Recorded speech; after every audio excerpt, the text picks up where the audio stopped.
Pedimos, Senhor, que o Senhor venha, Senhor, nesse momento, Senhor, tocar, Senhor, cada vida, cada coração, Pai. Que possamos, Senhor, estar com os ouvidos abertos, Senhor, para ouvir o que o Senhor tem para falar nesse dia, Pai. Dê-nos, Senhor, sabedoria, Senhor, entendimento, Senhor, sobre cada um que está nesta aula, Senhor. Que o Senhor possa, Pai, usar, Senhor, a vida, Senhor, do Tony, Senhor, para ministrar sobre as nossas vidas aquilo que o Senhor quer falar, Pai.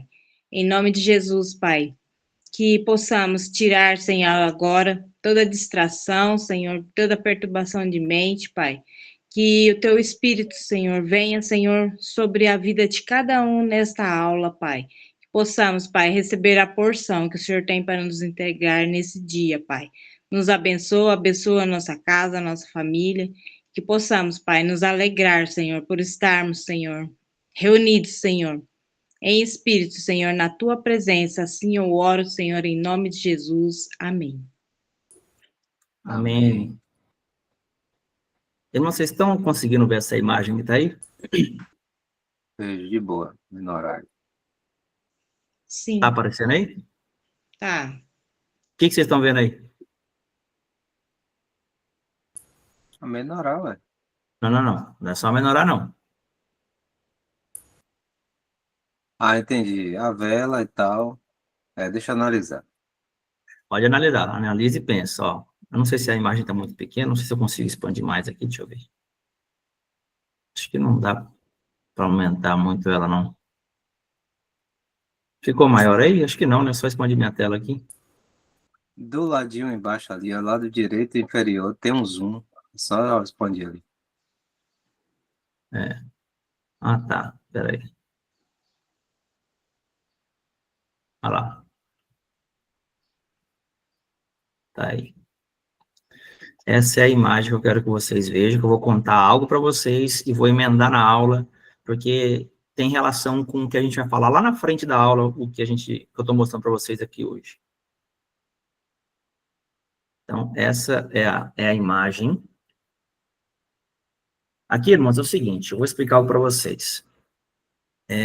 Essa imagem, né, inclusive aqui, ó, não sei se ele vai aparecer a outra aí, deixa eu ver se ele já apareceu para vocês. Ah, aparece as duas, legal. Tá vendo? Aqui eu tô de outro ângulo ela aqui, ó, para mostrar para vocês aqui, ó. Bem aqui onde fica o pavio da vela, ela tá partida ao meio. Vocês conseguem ver aí? Parece que ela quebrou e ficou pendurada pelo pavio aqui, ó. Eu vou contar para vocês o que aconteceu aqui para vocês entenderem. Eu quis trazer um exemplo visual, que é o seguinte: tem um irmão que veio me procurar essa semana, a gente estava conversando para saber uma forma de poder resolver um problema dele. E, dentre outras coisas, falou: tem o lado que você pode fazer por aqui, você faz assim, assim, assado, e Deus vai começar a mover. E tem um lado que você vai usar a força, que é quando você pega, você vai fazer uma oferta assim, assim, assado, e eu vou estar apresentando no portal de Shabbat. O irmão aceitou fazer uma oferta de cordeiro. Falou: eu quero que ore, quero entregar a oferta, e aí ele perguntou para mim assim: será que Deus dá um sinal? Eu falei: ei, rapaz, você acha que Deus não dá sinal? Então tá bom, então vamos fazer o seguinte: Deus vai te dar um sinal, logo vai dar um sinal para você, e você logo vai começar a entender o que aconteceu. Gente, eu fui orar pelo que o irmão pediu, todos os sábados já acendo vela na menorá ali.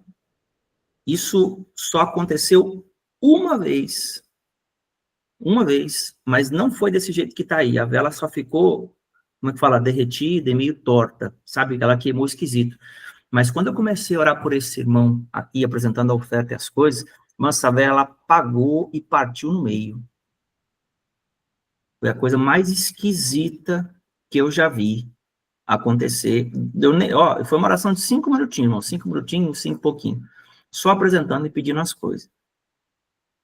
Então, assim, eu fiquei olhando aquilo, me arrepiou inteirinho. Eu falei: Jesus amado.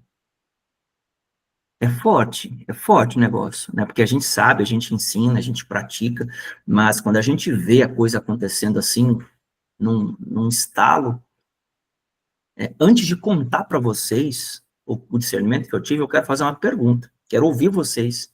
Até que ponto, para vocês acham que, por exemplo, uma prática de oferta, uma oferta de sacrifício, uma coisa nesse sentido, ela reflete no reino espiritual? E como vocês entendem esse acontecimento? Tá bom? Eu gostaria de ouvir vocês, e depois eu vou dar o discernimento que eu tive a respeito de tudo isso. Sem pressa, pode escolher alguém aí para começar, que queira dar um palpite e falar se já viu algo parecido. Pode abrir o microfone e falar. Eu acho que, pelo tipo que ficou a queimação da vela, é que as coisas pro lado dele não estão boas, estão muito ruins, então não fluiu certinho aquela vela, aquela luz. Mais alguém? Rapaz, é a interpretação da irmã. Agora, a pergunta que você fez, você pode repetir, por favor? Posso. Eu fiz 2 perguntas. Primeiro, até que ponto uma oferta de sacrifício ela tem o poder de se manifestar em sinais? E a segunda é, qual o discernimento e a leitura que vocês tiveram nesse sentido?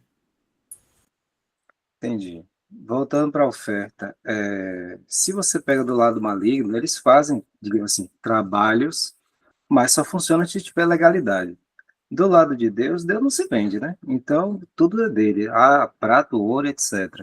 Então, o que é que eu penso? Se tiver altar derrubado, se tiver arrependimento, a oferta vai violentamente terminar o processo, entendeu? Mas se não tiver, não acho que tem efeito, não. Acho que é todo um conjunto, não é só uma coisa, não. Não é tão, tipo, simples assim. E quando você mostrou a foto, o que eu vi não foi a vela quebrada em si, foi a sombra na outra menorá. Então a sombra está identificando que tem uma outra questão aqui. Eu acho, na minha percepção, entendeu? Uhum. Então, respondendo o que você perguntou, essa é a minha opinião. Sim. Mais alguém quer falar alguma coisa? Então, porém, a vela quebrada, acredito que pela oferta deve ter quebrado muita coisa na vida dessa pessoa que orou, né? No caso, você orou. Aqui, ó. Olhando mais perto aqui, ó, a partezinha preta. Você tá vendo aqui? Mexeu o mouse? Eu É acho que verdade. esse aí é o mistério. Então, cara, você acredita que eu não tinha visto isso aqui? Eu não tinha visto essa parte. Eu tô até olhando o meu quadro aqui atrás. Aí você vê o seguinte, por exemplo, cada uma tem um significado, né? Sim. A visível, a olho nu, claramente é uma coisa, mas essa aqui é o X da questão, que nem todo mundo vai Mas ver. eu acho que eu entendi o que é isso. Isso aqui deve ser a sombra, livre da luz aqui em cima. Sim, claro que é a sombra, mas estou dizendo que na foto, quando você mostra, eu tive um entendimento diferenciado, porque você trouxe a foto, né? A foto Claro, para claro, avaliar. Então, para claro. mim, tem algo aí. Não, sim, sim. Eu não tinha me atentado a essa parte preta aqui, não, mas, é claro, é a projeção da luz, né? O negócio aqui. Pode falar, Claudete.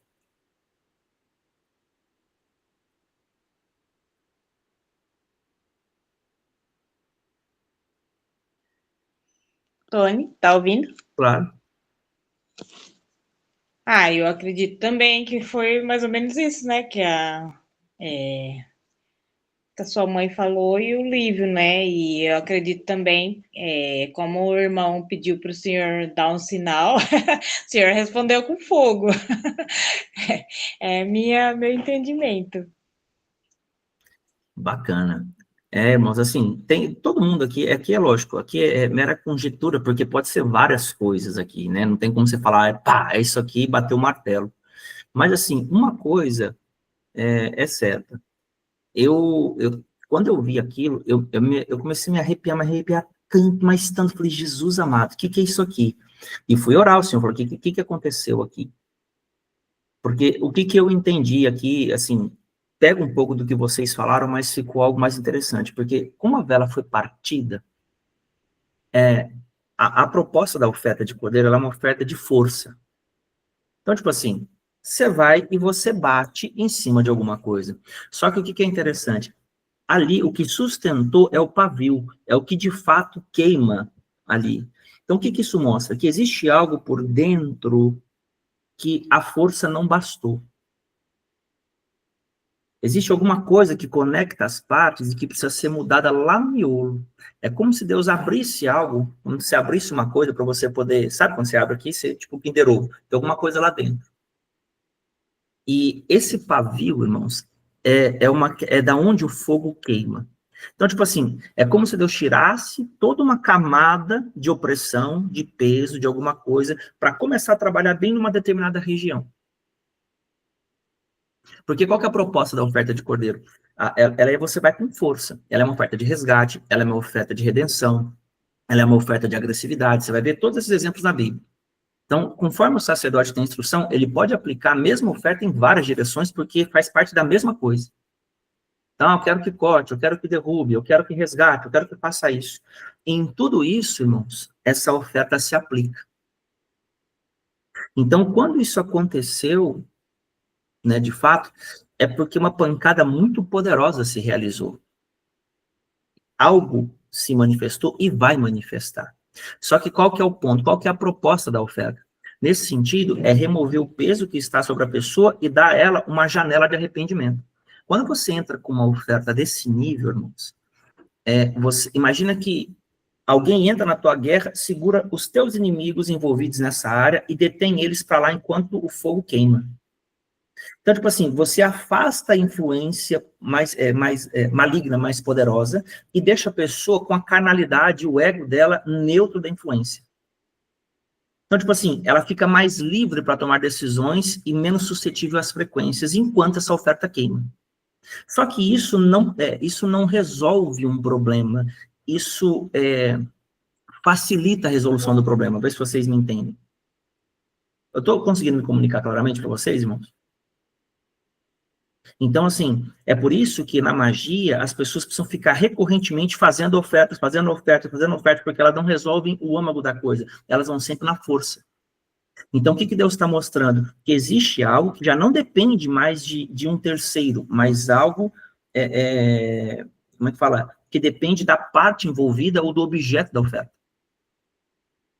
Então, tipo assim, Deus limpou. Agora fala assim, essa é a parte que depende da pessoa, que é a parte de dentro. O pavio, ele está dentro. Então, imagina que o pavio é o espírito, onde o fogo pega. A parte externa seria a casca, seria o corpo. Então, Deus bateu, Deus rachou, Deus abriu o ovo, e agora ele vai mostrar o que tem que ser tirado, o que tem que ser mexido. Faz sentido para vocês o que eu falei aqui?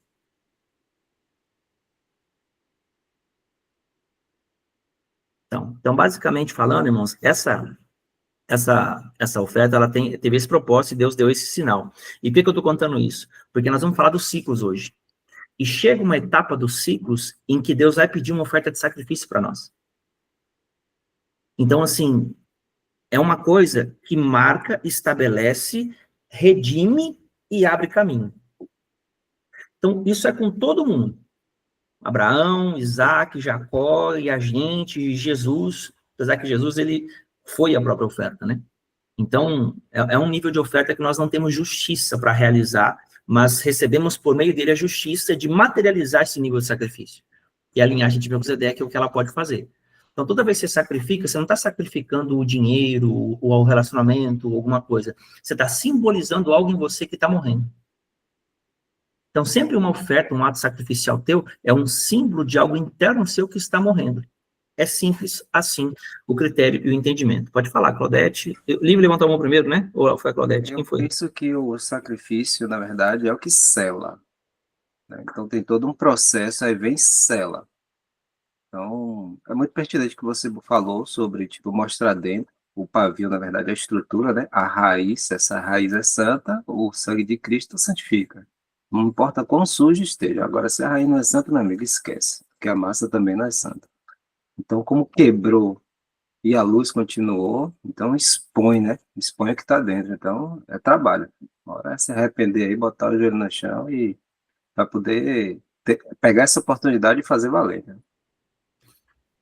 Então, qual que é o efeito e o resultado disso? É que agora existe uma janela de tempo aberta. Então, o mal que oprimia, que impedia, ele foi afastado. Agora, particularmente, só depende da pessoa. Ela só precisa se posicionar, fazer, e acabou. A coisa está limpa enquanto a oferta queimar. Tá bom? Então, isso tem um prazo para acontecer. Então, agora, o caminho ficou mais aberto, ficou mais acessível. Entendendo isso, eu quero falar com os irmãos, eu quero fazer um breve resumo a respeito do que nós já falamos, que nós ficamos aí praticamente um sábado, tipo, tem uns 2 ou 3 sábados que nós temos tido aula assim, aula não. Diga, Claudete. E essa oferta, ela fala até quando? Ou ela rompe já o que precisava romper? Vai depender da pessoa agora. A partir do momento que ela é apresentada, assim, ó, existe um princípio na oferta, que toda oferta, tá? Seja ela dada nas trevas, seja ela dada na luz, a oferta sobe e a oferta desce. O que é isso? Ela vai ante a quem vai atender, seja Deus, seja o diabo, e ela precisa voltar com uma resposta. Tem que ter um sinal na terra. Quando tem sinal na terra, é porque aquilo foi e voltou. Então, tudo isso é manifesto. Não tem como, se uma coisa só sobe e nada acontece, você precisa guardar o sinal para ver se aquela oferta foi recebida. Porque existe uma sinalização. O que é isso? É autorização para descer a resposta. Então, vou dar um exemplo para vocês, assim, por que Jesus, ele foi morto desde a fundação do mundo e ele só foi se manifestar há 2000 anos atrás?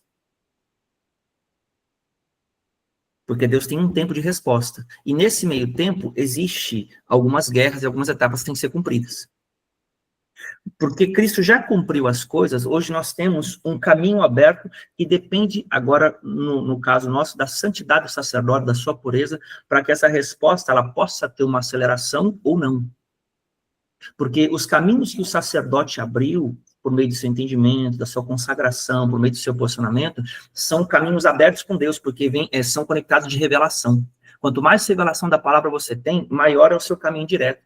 É o sim de Deus no céu, é o sim de seu na terra. O sim seu na terra é o sim de Deus no céu, porque já é por revelação que você faz. Não é mais por uma informação, por uma expectativa, ou por um princípio cumprido. Vocês estão entendendo o que eu estou falando? Sim.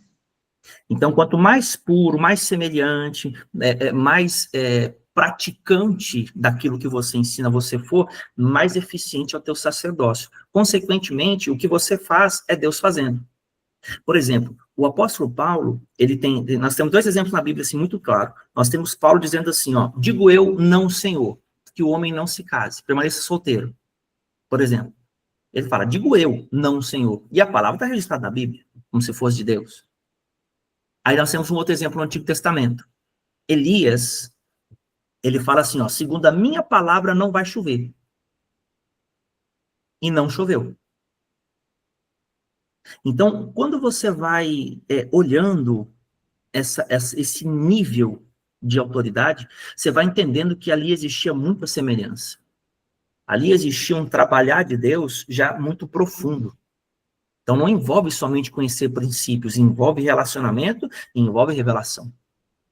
O apóstolo Paulo mesmo não foi um dos discípulos que caminharam com Jesus visível. Ele recebeu o evangelho por revelação. E ele escreveu um terço do Novo Testamento, praticamente. Então, entenda que a revelação é Deus abrindo o entendimento celestial para você, e você, como sacerdote, você já não precisa mais, vamos dizer assim, de fé natural para que aquilo aconteça. Você já sabe como funciona, você tem a chave. É como se você chegasse, eu quero entrar em casa. Você vai lá e abre a porta, pega o que você precisa, fecha a porta e acabou. Diga, Livião. Perfeito, Beth. O que eu quis dizer com tudo isso é que, tipo, movimentar a mecânica do universo, como você está fazendo e tal, quem detém desse conhecimento, tanto de um lado do outro, e tem legalidade, funciona perfeitamente, meu amigo. A diferença é que as trevas é morte certa, e do lado de Deus, se além da legalidade você tem um objetivo dentro do princípio dele, pô, você tem vida e abundância. Se não, você também vai ter morte, né? Você vai ter o que você quer, mas você não vai ter vida. Então é por isso que tem que ter muita cautela sobre o que realmente está sendo feito, entendeu? Pelo menos é o que eu penso. Não, claro, e assim, é lógico, a gente está entrando num assunto de oferta aqui, né? Mas o que acontece? Eu vim para que tenham vida e tenha abundância. Uma vez que você tem vida e você pratica algo, quando você faz algo, há uma liberação de vida para retificar e estabelecer o que foi pedido. Quando você não tem a vida dentro, você tem o conhecimento do princípio, você vai por meio do princípio, mas sem a justiça. Então, o que acontece? Você alcança algo por força, mas depois vem a cobrança. Aí aquilo vem cobrar o que você fez e vai te dar a devolutiva. Por isso que são coisas muito delicadas. Justamente. Então, não basta simplesmente a pessoa conhecer o princípio e realizar. É necessário um nível de justiça. E quando que essa pessoa tem esse nível de justiça? Primeiro que é quando ela recebe o conhecimento por revelação, não por leitura. Não basta ela ler alguma coisa, aprender, eu vou fazer igual. Porque isso não traz para ela justiça, traz informação. Justiça não é informação, justiça é essência. É uma nova natureza. Então, na nova natureza, você opera nesse nível você desenvolve o sacerdócio. E o que é isso na prática? Governo. Você estabelece, você direciona e você gere as coisas. Diga, Claudete.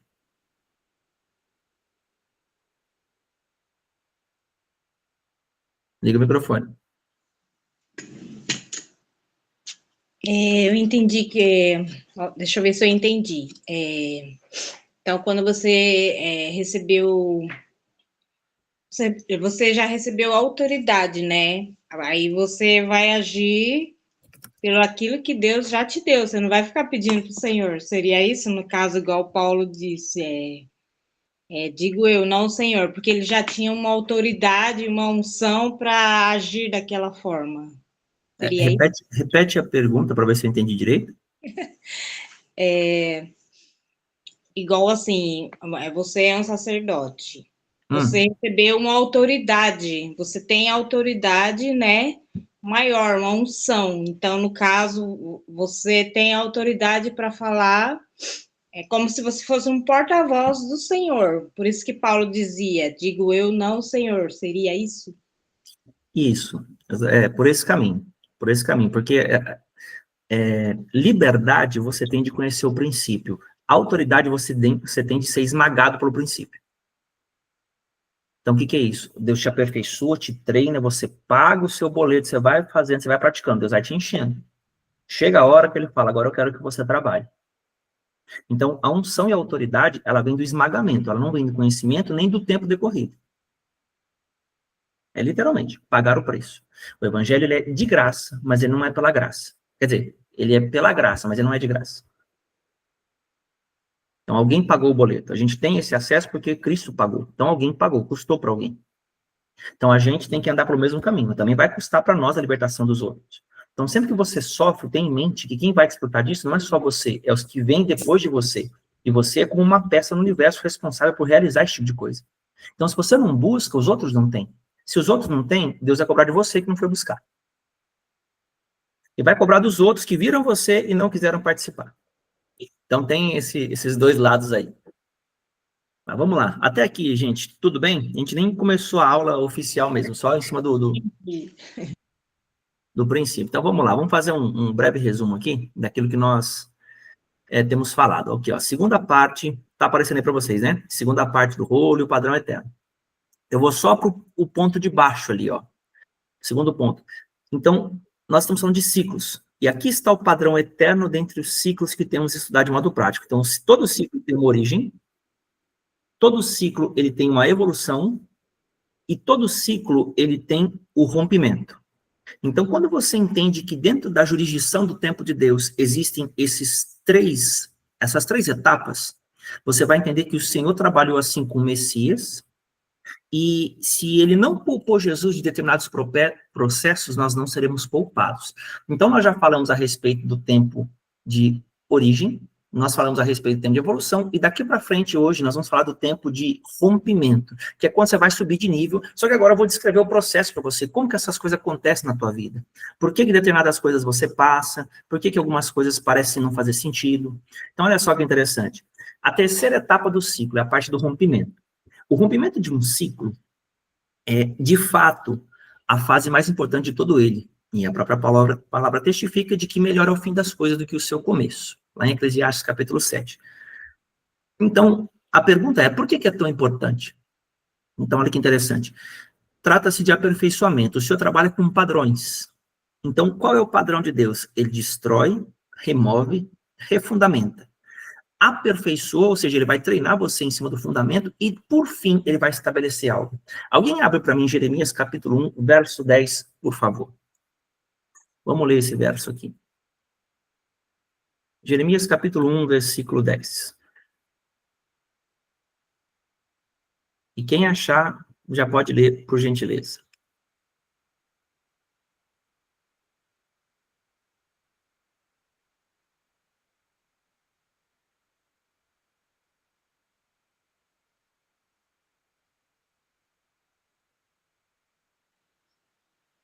Posso ler?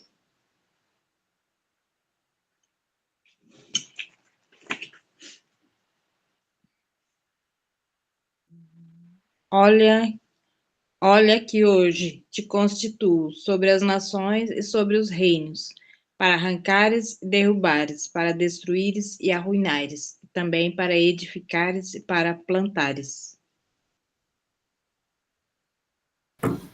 Então, olha que interessante que é a questão. Você vê que são 4 palavras de destruição e 2 de edificação. Lê de novo aí, Claudete, essa parte de Jeremias 1:10 aí. Lá para a chave, porque o seu filho mora mais perto aqui da igreja. Vamos deixar a chave ali com eles. Olha que hoje te constituo sobre as nações e sobre os reinos, para arrancares e derrubares, para destruíres e arruinares, também para edificares, para plantares. Então, olha que interessante. Edificares e plantares, mas primeiro você vê palavras de destruição. Então, assim Deus trabalha com ciclos.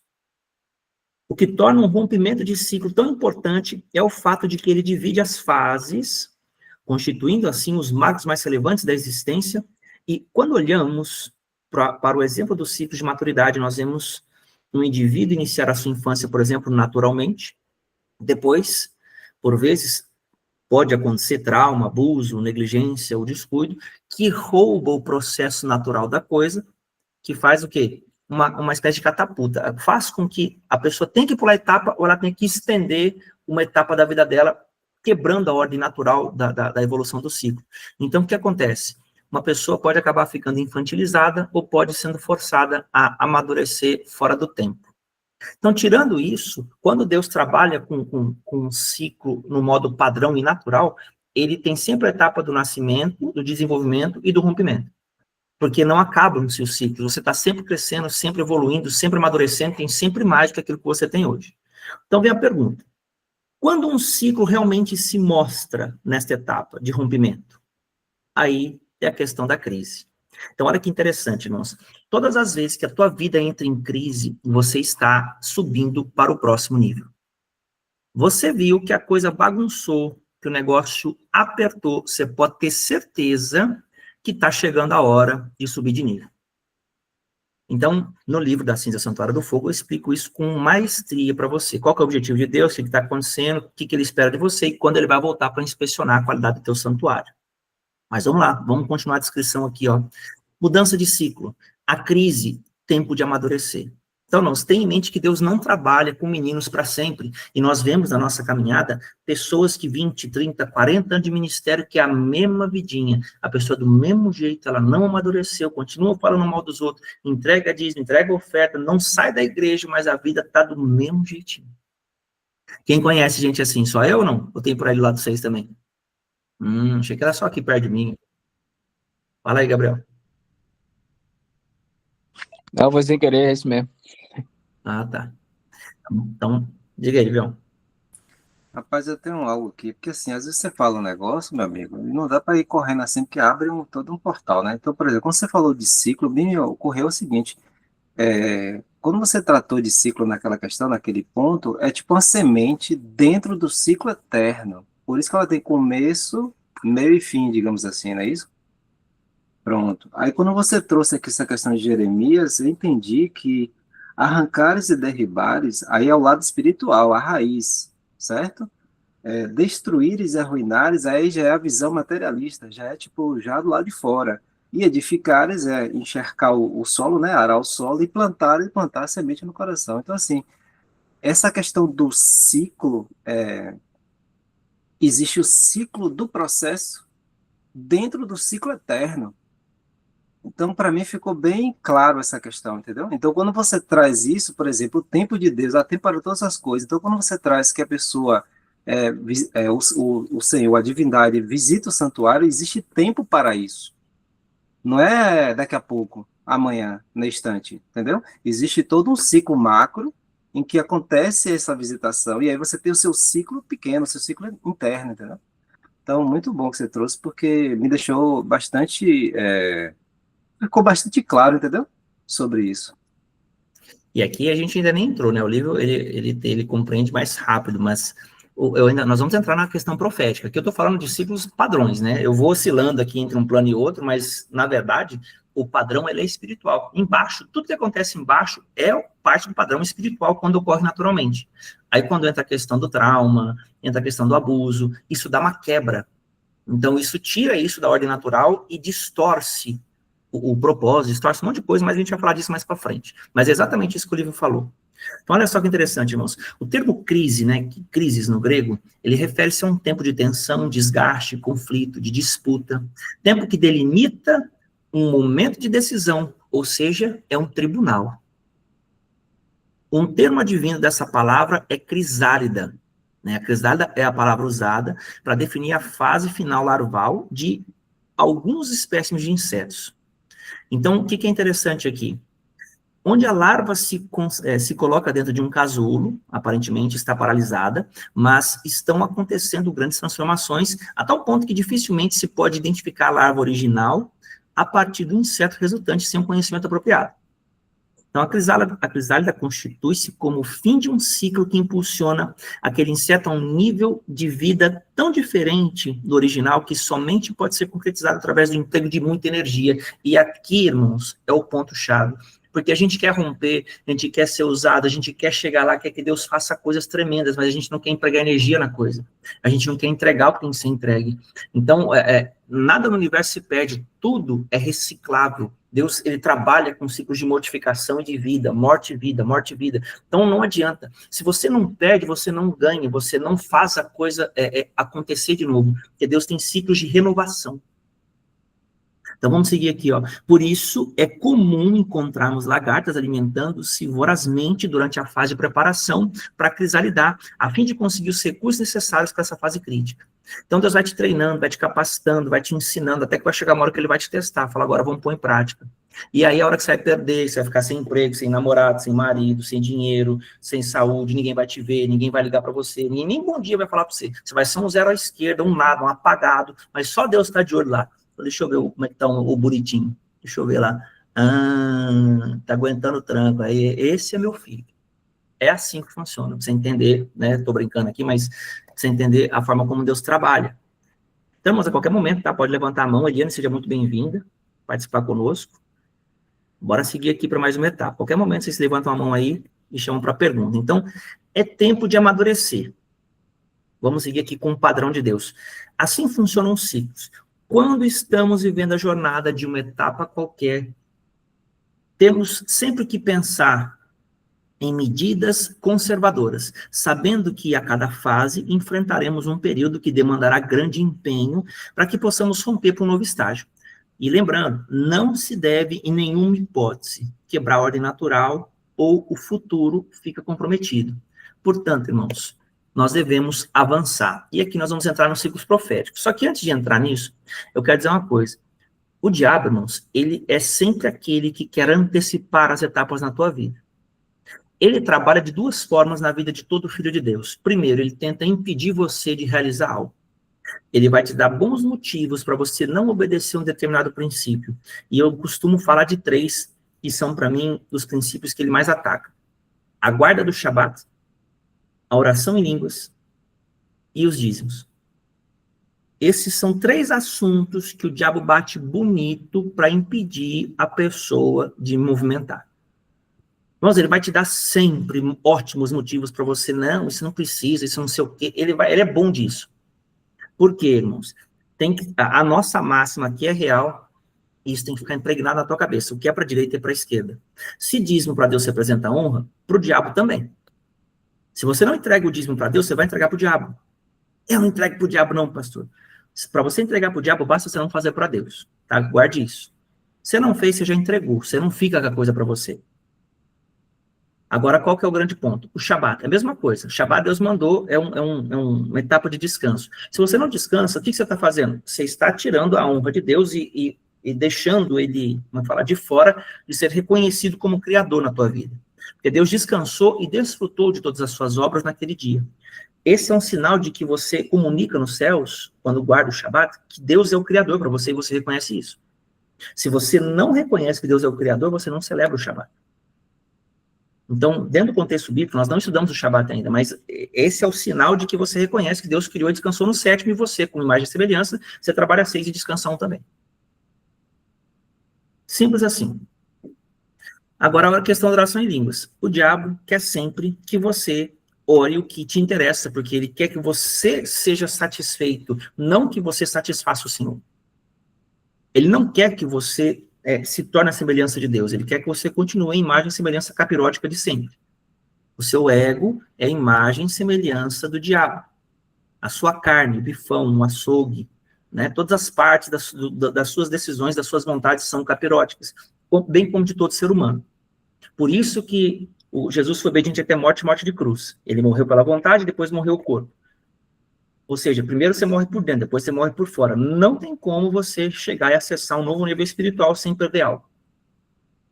E quanto maior a tua dor, maior o teu poder. Ou seja, maior a restauração daquilo, maior a sua influência, a sua autoridade. Por isso que quanto mais te custar uma coisa, mais eficiente aquilo é, e isso não se trata de grandeza, de valores, por exemplo, mas se trata de dano. Deus sabe o quanto te custa fazer aquilo que você faz. Claudete, diga. Rapidinho aqui, uma coisa também que acho que ele impede, né? Não nesses 3, mas uma coisa que ele impede é deixar a pessoa desanimada, triste, para não louvar, porque o louvor ele cura, ele liberta, né? Derruba cadeias. Esse é o que o senhor falou comigo. Não, nesse sentido também. Nesse sentido também, até porque existem sacrifícios de louvor, né? A palavra fala. O que é sacrifício de louvor? É quando você não tem vontade nenhuma, você não tem desejo nenhum, você não tem motivo nenhum para fazer, mas você está lá, Senhor, obrigado. Obrigado porque o Senhor fez isso, porque o Senhor é isso, porque o Senhor está me educando, me ensinando. É um sacrifício de louvor e isso tem o seu lugar, com certeza. Mas, por exemplo, dentre todas as coisas, dentre os sacrifícios, esse é um sacrifício que, por exemplo, Satanás não faz questão de falar para você não louvar. Ele só precisa te energizar com dificuldade, você já desanima de sozinho, não precisa te convencer, ele só precisa te colocar o sentimento ali, a carga. Então, aos demais, quando você entende, aí você não somente se liberta, mas se torna-se um libertador. Aí o que acontece? As pessoas que praticam isso a partir de você, elas começam a acessar o que você acessou, porque elas recebem por honra o fluxo de vida, e aquilo vai se abrindo para elas, até que aquilo se torne uma revelação para elas. Quando isso se torna uma revelação, elas têm a chave. Enquanto elas não têm a chave, elas têm um acesso por meio de quem respalda elas. Vocês estão entendendo o que eu estou falando? Pode falar, Livião. Não, foi dizer assim, aí eu me atrapalhei no botão aqui. Ah, tá. Mas assim, tudo que a irmã trouxe é muito pertinente. E aí o maligno, ele conhece a alma de cada um, né? Porque ele monitora, ele anda ao redor, e aí ele vê o fragmento, ele vê a ferida, ele vê né, a ruptura. Então ele sabe naquela área da alma o que o irmão é vulnerável, e aí ele manda a frequência, meu amigo, violento. Então se é para não louvar, não louve. Ele vai pegar e vai cercar você de todas das suas fraquezas e vai energizar esses pontos fracos para você vacilar, tá? Justamente. Aí, quando ele não consegue te impedir de realizar uma coisa, o que ele vai fazer? Ele precisa fazer você se confundir. Então, o que acontece? Deus tem tempo e modo. Aí o diabo vai tentar fazer você errar o tempo e errar o endereço. Porque te impedir ele não consegue. Então, já que você vai fazer, ele precisa fazer você errar o destino. Por quê? Porque daí ele consegue furtar uma parte daquilo que Deus tem para você. Porque parte daquilo que você recebe é concernente à tua obediência. A outra parte é concernente ao sacerdócio. Então, o sacerdote contribui para que a tua bênção seja completa. Se você só faz a tua parte, 50% da tua bênção ela está garantida. Se o sacerdote faz a parte dele, você recebe todo, porque Deus sempre trabalha com conexão. A palavra para mandamento no hebraico é mitzvah. Mitzvah na etimologia, lá no profundo, significa conexão. Então, cada mandamento que você participa, você liga um fio em Deus. Pra você entender? Quanto mais mandamento, mais fio. Quanto mais fio, mais fluxo de vida. Por isso que a gente vai crescendo em maturidade, vai desenvolvendo o nosso conhecimento, e isso vai nos conectando com o Senhor, vai nos dando força, ainda que falte vontade, às vezes, ainda que falte sentimento, às vezes, ainda que falte motivos, às vezes. Então, o sacerdote é como se fosse o que sela, né? É a voz do povo que chega até os céus, digamos assim. Porque a gente já tem o Senhor Jesus, né? Que é o nosso sacerdote, né, maior, eterno, Mas é como se fosse a representação daqui para lá. Ele pega todas aquelas petições, aquelas conexões e sela lá em cima, entrega lá. Justamente, porque o sacerdote, eu já vou abrir para você, Eliane. O sacerdote, o que que ele faz? Eu gosto de dar um exemplo. Imagina isso aqui, ó. Eu quero mostrar a garrafa para vocês aqui. Aqui, ó, imagina que essa garrafa ela é uma torre e ela tem várias janelas em volta dela. Tipo, imagina que tem 4 janelas, uma na frente, uma atrás, uma na esquerda, uma na direita, e ela tem níveis aqui. Então, um sacerdote, ele é uma torre que tem níveis, imagina que vai até o 7º nível aqui, que tem janelas. O sacerdote, por exemplo, ele está no 5º nível, para você entender. Você está chegando, você está no 1º ou no 2º nível. Quando você, por aqui, quando você está no 1º, você não vê nada, você só vê o que está aqui embaixo. O que está em cima vê o que tem embaixo. E o que está em cima vê o que tem para baixo. Então, quando você pratica isso, o sacerdote pode vir por aqui, abrir as portas para você daqui de cima e te dar o acesso aqui embaixo. Para você entender.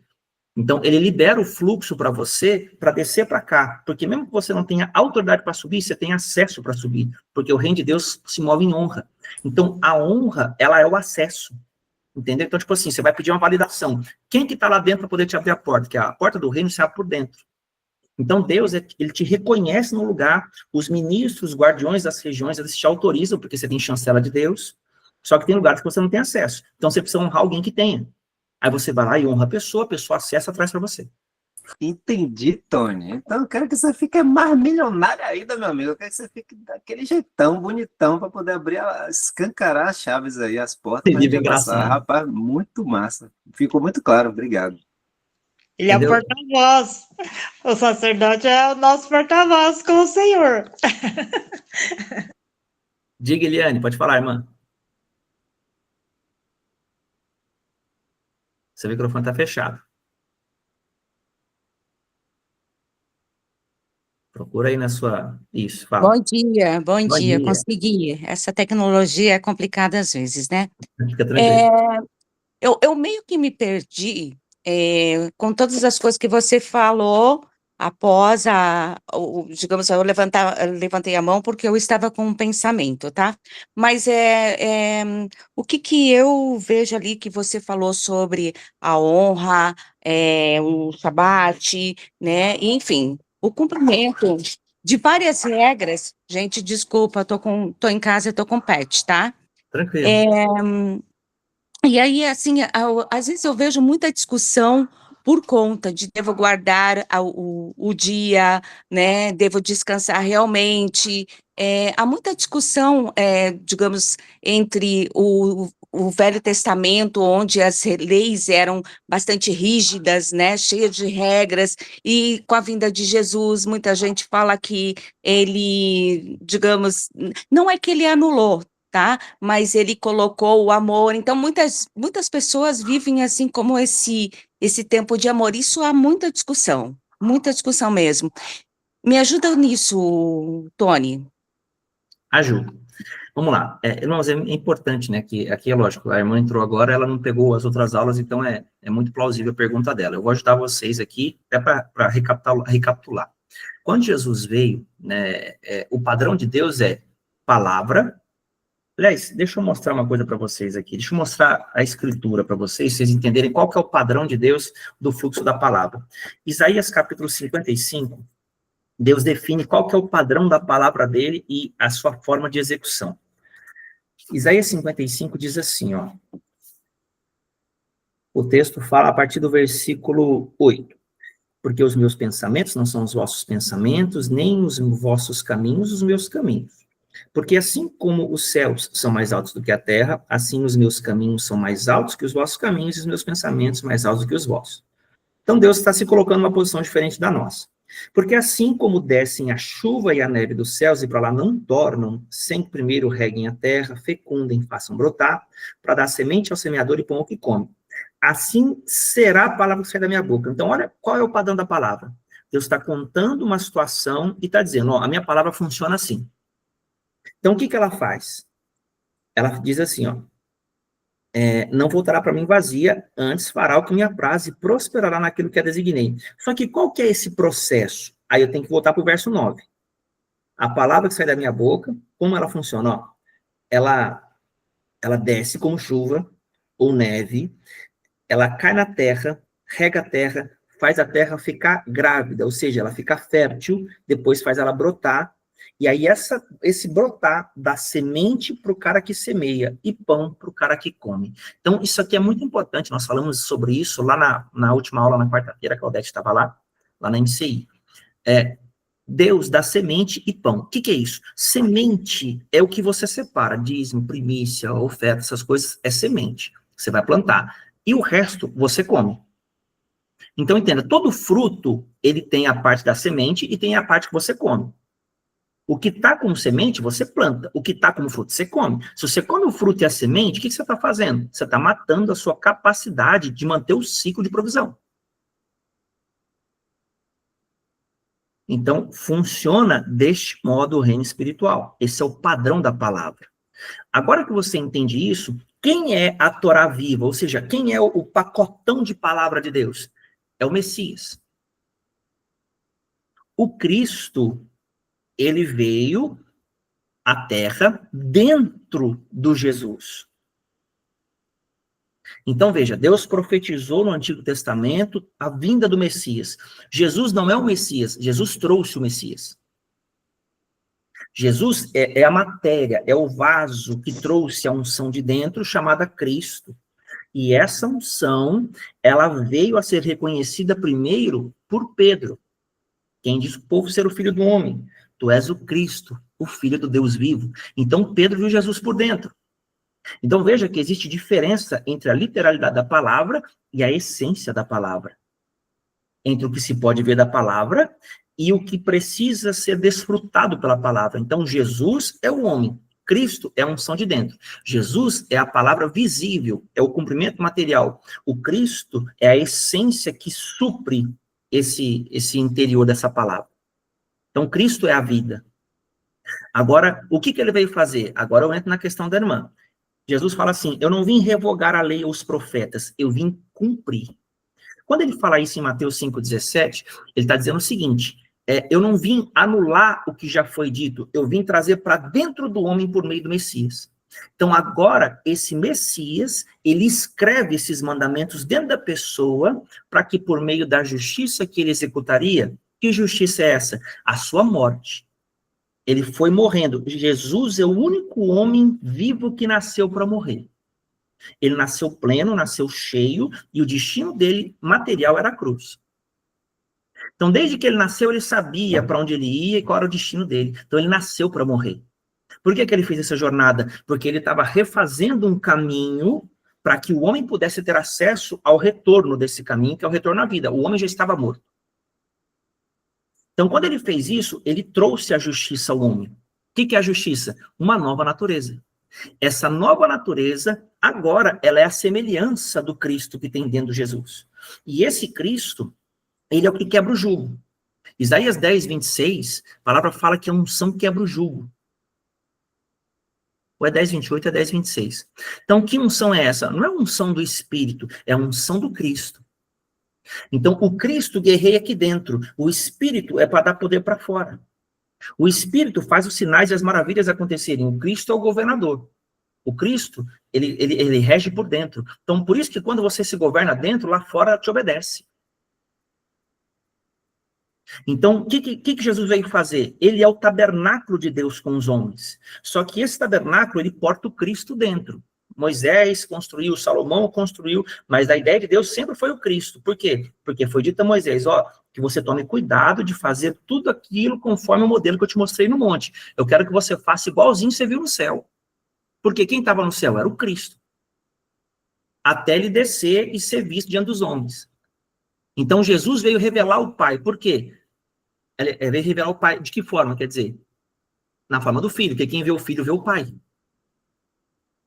Então, é poderoso isso. Essa pergunta ela é muito relevante, porque uma vez que você tem um fundamento correto, você não tem mais questionamentos. E aí você entende. Agora a gente deu esse pano de fundo para voltar. É por isso que o diabo confunde. Porque uma vez que ele não consegue te impedir de praticar, porque no fundo você sabe o que você tem que fazer. Toda pessoa que ela é filha de Deus genuína, ela sabe que no fundo ela tem que praticar aquilo. Só que ela fica dividida e confusa. Por quê? Porque o diabo tem que bombardear. Afinal, aqui é Babilônia, irmãos. Babilônia é lugar de confusão. O ambiente espiritual babilônico é de confusão. Foi quando os hebreus se misturaram com aquele povo babilônico lá e virou uma bagunçaiada, muita coisa. Então, tem verdade? Tem. Só que acontece, a verdade é segundo a mente babilônica. Então, o que Deus fala em Apocalipse 19? Vocês lembram disso? Vou aqui, ó, e já vou voltar para o nosso tema. Apocalipse capítulo 19, ou é o 16? Deixa eu confirmar aqui, que nós já vamos descobrir agora. Julgamentos. Ó, Apocalipse 18, não é nenhum nem outro, ó. Ou não, deixa eu ver aqui. Deixa eu pesquisar aqui, que é mais fácil. Sai dela. Ó, o versículo se encontra em Apocalipse 18, 4. Eu vou ler o contexto, ó, 18, 1, tá? Para vocês entenderem comigo. Apocalipse 18, 1. Depois dessas coisas, vi descer do céu outro anjo que tinha grande autoridade e a terra se iluminou com a sua glória. Então exclamou com potente voz, dizendo: caiu a grande Babilônia e se tornou morada de demônios, covil de toda espécie de espírito imundo e esconderijo de todo gênero de ave imunda e detestável, pois todas as nações têm bebido do vinho do furor da sua prostituição. Com ela se prostituíram os reis da terra, também os mercadores da terra se enriqueceram à custa da sua luxúria. Ouvi outra voz do céu dizendo: retirai-vos dela, povo meu, para não serdes cúmplices em seus pecados e não participardes dos seus flagelos. Então, olha só como é que isso aqui é forte. Se a gente continuar aqui, nós vamos sair do assunto. Mas o grande ponto é que essa Babilônia é um sistema religioso que colocou os seres humanos para entender as coisas de Deus segundo o diabo quer que você entenda. Porque o importante para o diabo é que você tenha resultados. O importante para Deus é que você se torne semelhante ao Filho e tenha vida. Então, veja, o diabo trabalha com matéria, Deus trabalha com vida. Os coachings dizem para você que o mundo respeita resultado, mas Deus no céu respeita a vida. Olha como é que é sutil. Olha como é que é lindo, mas olha como é que é grave.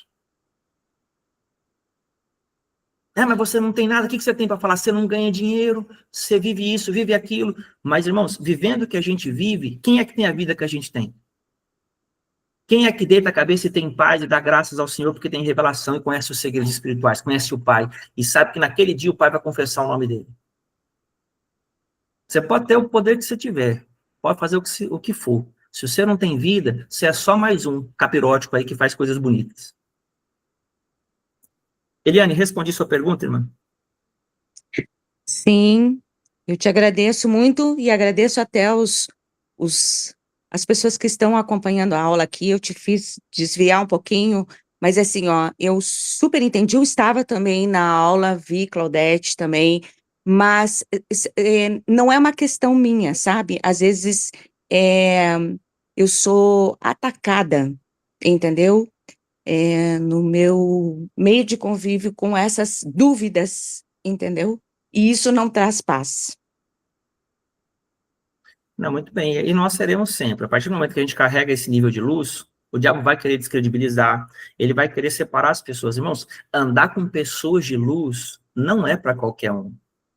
O diabo vai fazer o que ele puder para você sumir de perto, para você pensar que você está fazendo besteira, para você pensar que você está perdendo, para você pensar que você está errado, para você pensar que você está viajando. Por quê? Porque o diabo sabe que ele perde muito com o seu relacionamento com essa pessoa. Então ele tem que te convencer sentimentalmente, ele tem que te convencer materialmente, ele tem que te convencer de um monte de coisa que ele encontra repouso na tua alma para te tocar. Por exemplo, você é rejeitado, ele não liga para você, o fulano não faz isso, o fulano é aquilo, você não é só mais um, você é doido. Ele vai colocar um monte de bom motivo. Irmão, o diabo é bom de argumento. Para você andar com Deus, você só precisa da palavra, você não precisa de motivo. Deus falou, irmãos, então não tem que ficar pensando em muita coisa. E acabou. Então vamos lá, gente, vamos voltar aqui, para a nossa questão. Vamos para os ciclos proféticos agora. Quer falar alguma coisa? Mais alguém? Bora então? Então, bora lá. Ciclos proféticos. Então, o que a gente tem que entender? Que os ciclos têm relação clara com o desenvolvimento de fases ligadas ao tempo cronológico, mas é inequívoco o seu vínculo com o mundo espiritual e, portanto, com tudo que se liga com ele. Por isso, é comum encontrarmos verdadeiras chaves espirituais na contagem dos ciclos específicos que se repetem em toda a Escritura e que, de fato, nos levam a entender o potencial desses padrões frente a tudo que liga o natural ao etéreo. Etéreo é espiritual, tá, irmãos? Vejamos alguns exemplos das escrituras de padrões ou de ciclos. Então, nós temos ciclos de 7 dias. Aí tem aqui as referências bíblicas, nós não vamos ler todas, tá? Mas se você precisar, tá aqui. Nós temos ciclos de 7 anos que Deus trabalha. Nós temos até aqui, não está o ciclo de 7 anos, mas o ciclo de Jacó. Jacó teve que trabalhar 21 anos para ter 2 esposas. Um ciclo de 7 para ser enganado, outro ciclo de 7 para conseguir a esposa que ele achou que queria, o pai enganou ele, e outro ciclo de 7 para ele conseguir a que ele queria. Então, ele manteve o engano em 3 ciclos de 7. Por que eu estou falando isso, irmãos? Porque para todo enganador tem um cara mais enganador que ele. Não adianta, o cara que mete o louco, não, eu que sei, eu que faço, vai lá. Você vai achar o mais perto que você daqui a pouquinho, você nem sabe. Porque o problema do enganado, irmãos, é que ele tem certeza que ele está certo. Ele tem certeza que ele é o melhor, que ele pode. Mas ele está enganado. Então esse cara você não convence, esse cara tem que padecer até Deus quebrantar ele. Enfim, vamos seguir aqui, ó. Vamos lá. Opa, tá aqui. Vamos seguir para o próximo slide aqui, ó. Então, nós vamos falar um pouquinho da teoria dos setênios, irmãos. O que é setênio? Né? O número 7, que é um setênio, está conectado a vários fenômenos universais. 7 dias da semana, nós temos ciclos menstruais e fases da lua, por exemplo. Nós temos 7 notas musicais, 7 níveis de densidade da matéria, que nos envolvem, 7 glândulas endócrinas, 7 cores do arco da aliança, 7 anos para o ciclo de renovação celular. Então, quando você puxa para o contexto espiritual, você vai ter o quê? 7 Espíritos de Deus, 7 braços da menorá, 7 dons do Espírito. Existem outros exemplos, porém, podemos entender algo. Este número representa equilíbrio e plenitude. Além disso, espiritualmente, remete à coroação, finalização de um ciclo que nos lança para novos tempos. A palavra setênio trata sobre as repetições, no caso sobre a repetição, né, desses eventos em padrões de 7. Então, aqui, irmãos, é muito importante você entender que Deus, ele não muda no seu agir. É por isso que Jeremias, no capítulo 9, no versículo 23 e 24, diz assim: não se glorie o sábio na sua sabedoria, nem o forte na sua força, nem o rico nas suas riquezas, mas aquele que se gloriar, glorie-se nisto, em me conhecer e saber que eu sou o Senhor, e faço misericórdia, juízo e justiça na terra, porque dessas coisas me agrado, diz o Senhor. Então, Deus quer que você conheça a forma dele agir, para que você não se perca nos processos. Então, uma vez que você conhece como Deus age, você para de temer as coisas. Porque ainda que o diabo te ataque com medo, com insegurança, com incerteza, você sabe que seu pai está por trás de tudo. E que ele não perde você de vista. Ainda que você não sinta, ainda que você não veja, ainda que nada pareça mudar. Então, entendermos é segurança. Por isso que fé é o entendimento de Deus. Não é você esperar que Deus vai responder que você vai ganhar um dinheiro, que vai ser uma causa na justiça, que você vai casar. A fé é você entender como funciona e desfrutar disso por dentro, até que lá fora você possa manifestar. Isso chama-se governo. Tá bom? Por isso, em Cristo Jesus, nós somos reis e sacerdotes. Mas nós não somos reis e sacerdotes práticos até que atinjamos a maturidade e a autorização para isso. Primeiro, você precisa de um tutor. Entendeu? Então, cada pessoa, Deus coloca no caminho dela uma paternidade, um discipulador. E as pessoas precisam reconhecer isso. Se elas não reconhecem isso, elas não avançam. Elas perdem a oportunidade do avanço. Porque, irmãos, a gente está cruzando com gente o tempo inteiro. A gente não sabe onde está o que Deus quer. Aí você entende o apóstolo Paulo chegar em Filipenses capítulo 2, olha para você ver, agora que você está entendendo, olha o tanto de chave que Deus está te dando hoje. Filipenses capítulo 2, ele fala assim, ó, se há, pois, alguma exortação em Cristo, alguma consolação de amor, alguma comunhão do Espírito, se há entranhados afetos e misericórdia, completai a minha alegria, de modo que penseis a mesma coisa, tenhais o mesmo amor, sejais unidos de alma, tendo o mesmo sentimento. Nada façais por partidarismo ou vanglória, mas por humildade, considerando cada um aos outros superiores a si mesmo. Não tenha cada um em vista o que é propriamente seu, senão cada qual o que é dos outros. Sabe o que ele está falando na prática, irmãos? Se você reconhecer e andar em honra com os seus irmãos, O que é seu é deles. O que é deles é seu. Isso é corpo. Então, não basta eu pedir favores ao meu irmão. Eu preciso honrá-lo. O segredo de você receber de verdade é honra. Então, honra não é você dar dinheiro para o seu pastor. Não é você puxar o saco dele. Não é você ficar na igreja todos os cultos. Irmãos, não. A honra é você manifestar um reconhecimento. Então, entenda, você pode honrar com palavras, você pode honrar financeiramente, você pode honrar com favor, você pode honrar com seu tempo, você pode honrar com seu serviço, você pode honrar de diversas formas. Mas honre. Agora, a honra efetiva mesmo, não é a honra que você acha que é honra, é a honra onde o seu pastor, o seu líder se sente honrado. E aqui está outra chave.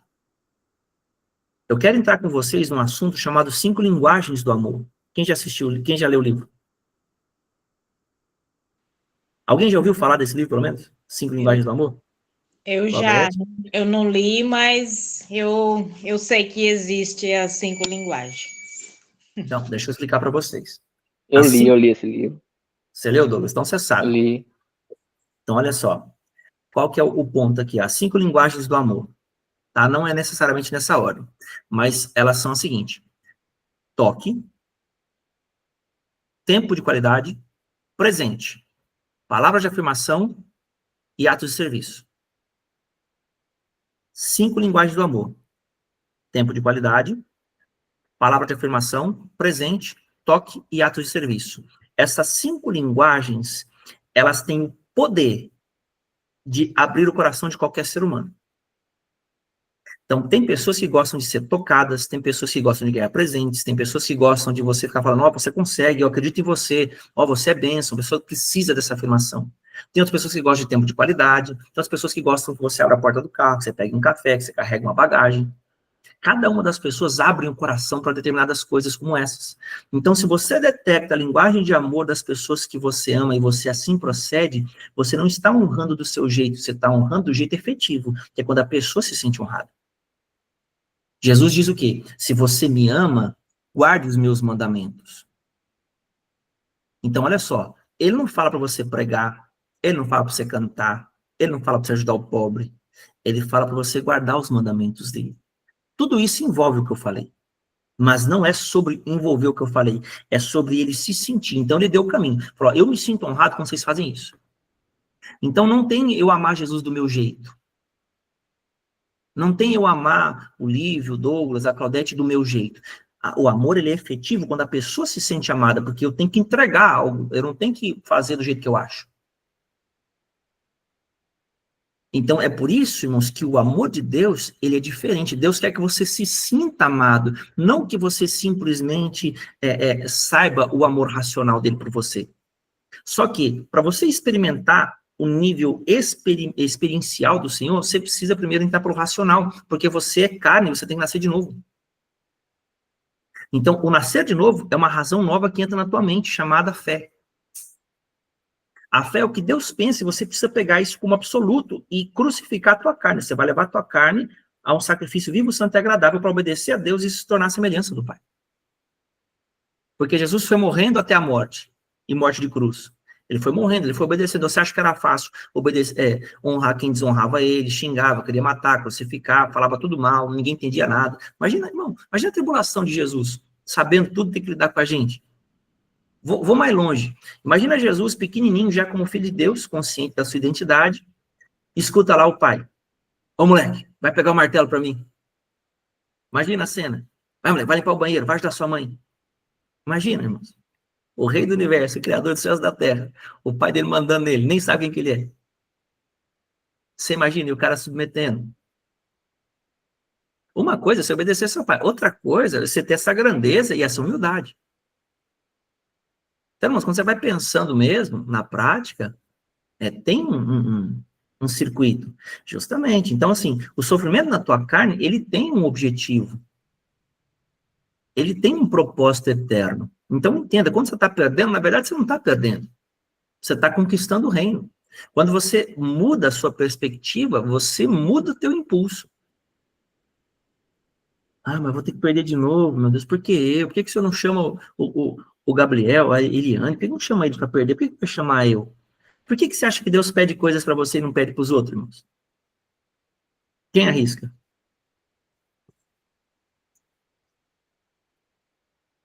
Por que Deus pede coisas para você e não pede para os outros?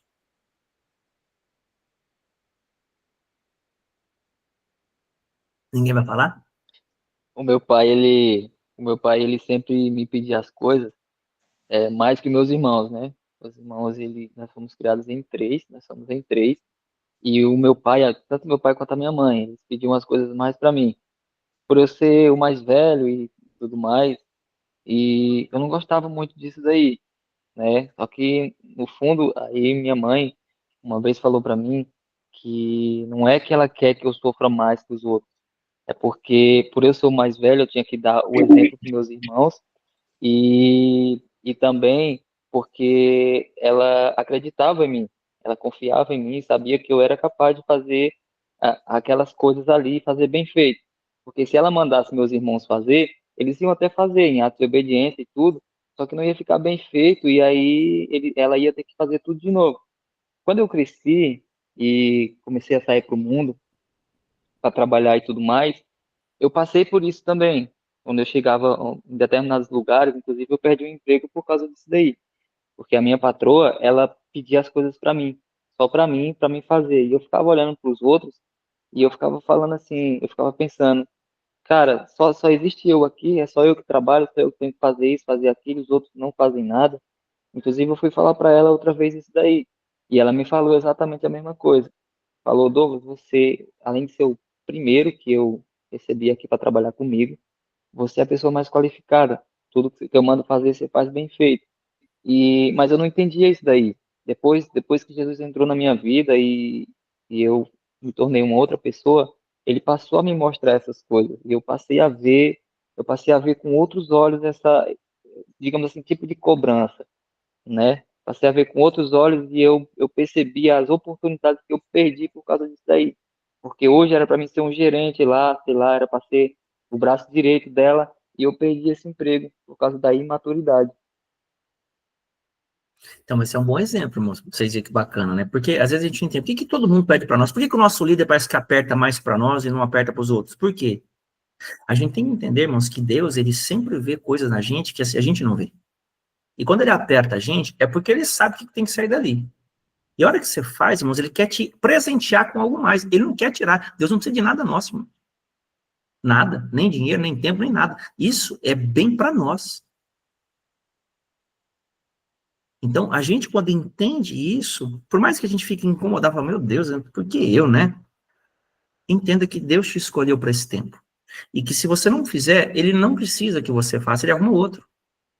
Então, se eu perguntar aqui, quem quer ser participante do trabalho de Deus? Todo mundo vai levantar a mão. Mas quem quer dar, por exemplo, a sua vida por isso? Quem que quer pagar o preço? Quem que quer, às vezes, correr o risco de passar fome, correr o risco de ficar sem pra você pagar uma conta, correr o risco de repente, ter que fazer coisas que você não gosta? Quem é que quer? Aí diminui bastante o número de mãos. Correr o risco de perder um casamento por causa de uma oferta. Tudo isso, tudo isso. Então, assim, Deus lê isso, irmãos. Deus lê tudo isso aí. Então, entenda que o Senhor, ele quer que você caminhe num nível com ele, onde ele possa te dar não somente a medida do teu passo, porque Deus nunca deve nada para ninguém, ele sempre paga mais. Ele ama pagar mais. E o espaço que você dá para ele é proporcional à dor que você é capaz de assumir por obediência e por amor dele. Então, Jesus recebeu o nome que está acima de todo nome, porque ninguém vai sofrer como ele nunca. Ninguém vai ter um nome maior do que o dele. Então, ele aprendeu uma coisa, irmãos, embora sendo Cristo perfeito, tinha uma coisa que Jesus não sabia, e ele aprendeu aqui na terra. Sabe o que é? Aprender obediência por aquilo que sofreu. Ele sempre obedeceu na plenitude, na abundância, sempre obedeceu nos níveis mais prazerosos possíveis, mas no sofrimento, irmãos, ele foi o único. E ele venceu assim irrepreensível. Esse nível de poder e de obediência ninguém atingiu, irmãos. Nem atingirá. Agora, o que é legal? Uma vez que você nasce dele, ele te deu direito que antes, irmãos, não havia. Hoje, todo ser obediente, ele pode chegar a nível de Cristo. Você sabe o que é isso, irmãos? Na hierarquia celestial, você pode subir a nível de divindade e governo nos céus. Irmãos, quando você para pensar nisso, ele abriu um caminho tão fantástico, mas tão grande, que a gente fica aqui preocupado porque não tem 100 reais, preocupado porque o fulano está devendo, porque o fulano fala mal, porque a pessoa não retribui. Vocês estão entendendo? A gente às vezes fica com a mentezinha assim, por quê? Porque o diabo consegue fechar por um tempo, se a gente fica emocionalmente energizado, ele fecha nossos olhos, ele põe à venda. Então, eu preciso entender, irmãos, que tem muito mais em xeque e em recompensa do que eu tenho a perder. Muito mais. Muito mais, nem se compara. O apóstolo Paulo fala, quando você vai em 2 Coríntios capítulo 4, ele fala aqui, ó, eu quero ler para vocês aqui, porque eu não gosto de ficar falando, tem gente que fala, pastor, não abre a Bíblia. Vou abrir a Bíblia para você ver aqui, ó. É que muita coisa eu já sei de cabeça, mas vamos lá, vamos abrir por causa de você aqui, ó. 2ª carta aos Coríntios, capítulo 4, versículo 8.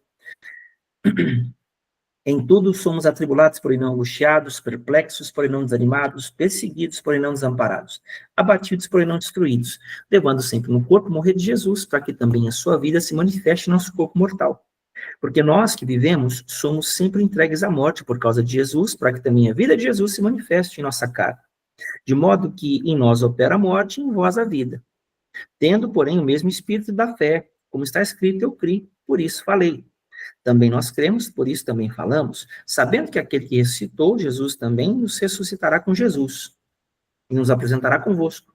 Porque todas as coisas existem por amor de vós, para que a graça, multiplicando-se, torne abundante as ações de graças por meio de muitos, para a glória de Deus. Agora olha aqui, ó. Por isso não desanimamos. Pelo contrário, ainda que o nosso homem exterior, circunstancial, se corrompa, contudo, o nosso homem interior se renova de dia em dia, porque a nossa leve e momentânea tribulação produz para nós eterno peso de glória acima de toda comparação, não atentando nós nas coisas que se veem, mas nas que se não veem, porque as que se veem são temporais e as que se não veem são eternas. Então, qual que é o objetivo de Deus? Irmãos, foca não é na leve e momentânea tribulação, você foca que Deus está produzindo peso de glória no teu espírito. Então, enquanto Deus está trabalhando nisso, como que você sabe que Ele está falando isso? Ele está te dando revelações. Quando Deus te dá a revelação, Ele está forjando o teu espírito, Ele está estruturando o teu ordem, para que quando vir um novo descer, você seja capaz de reter.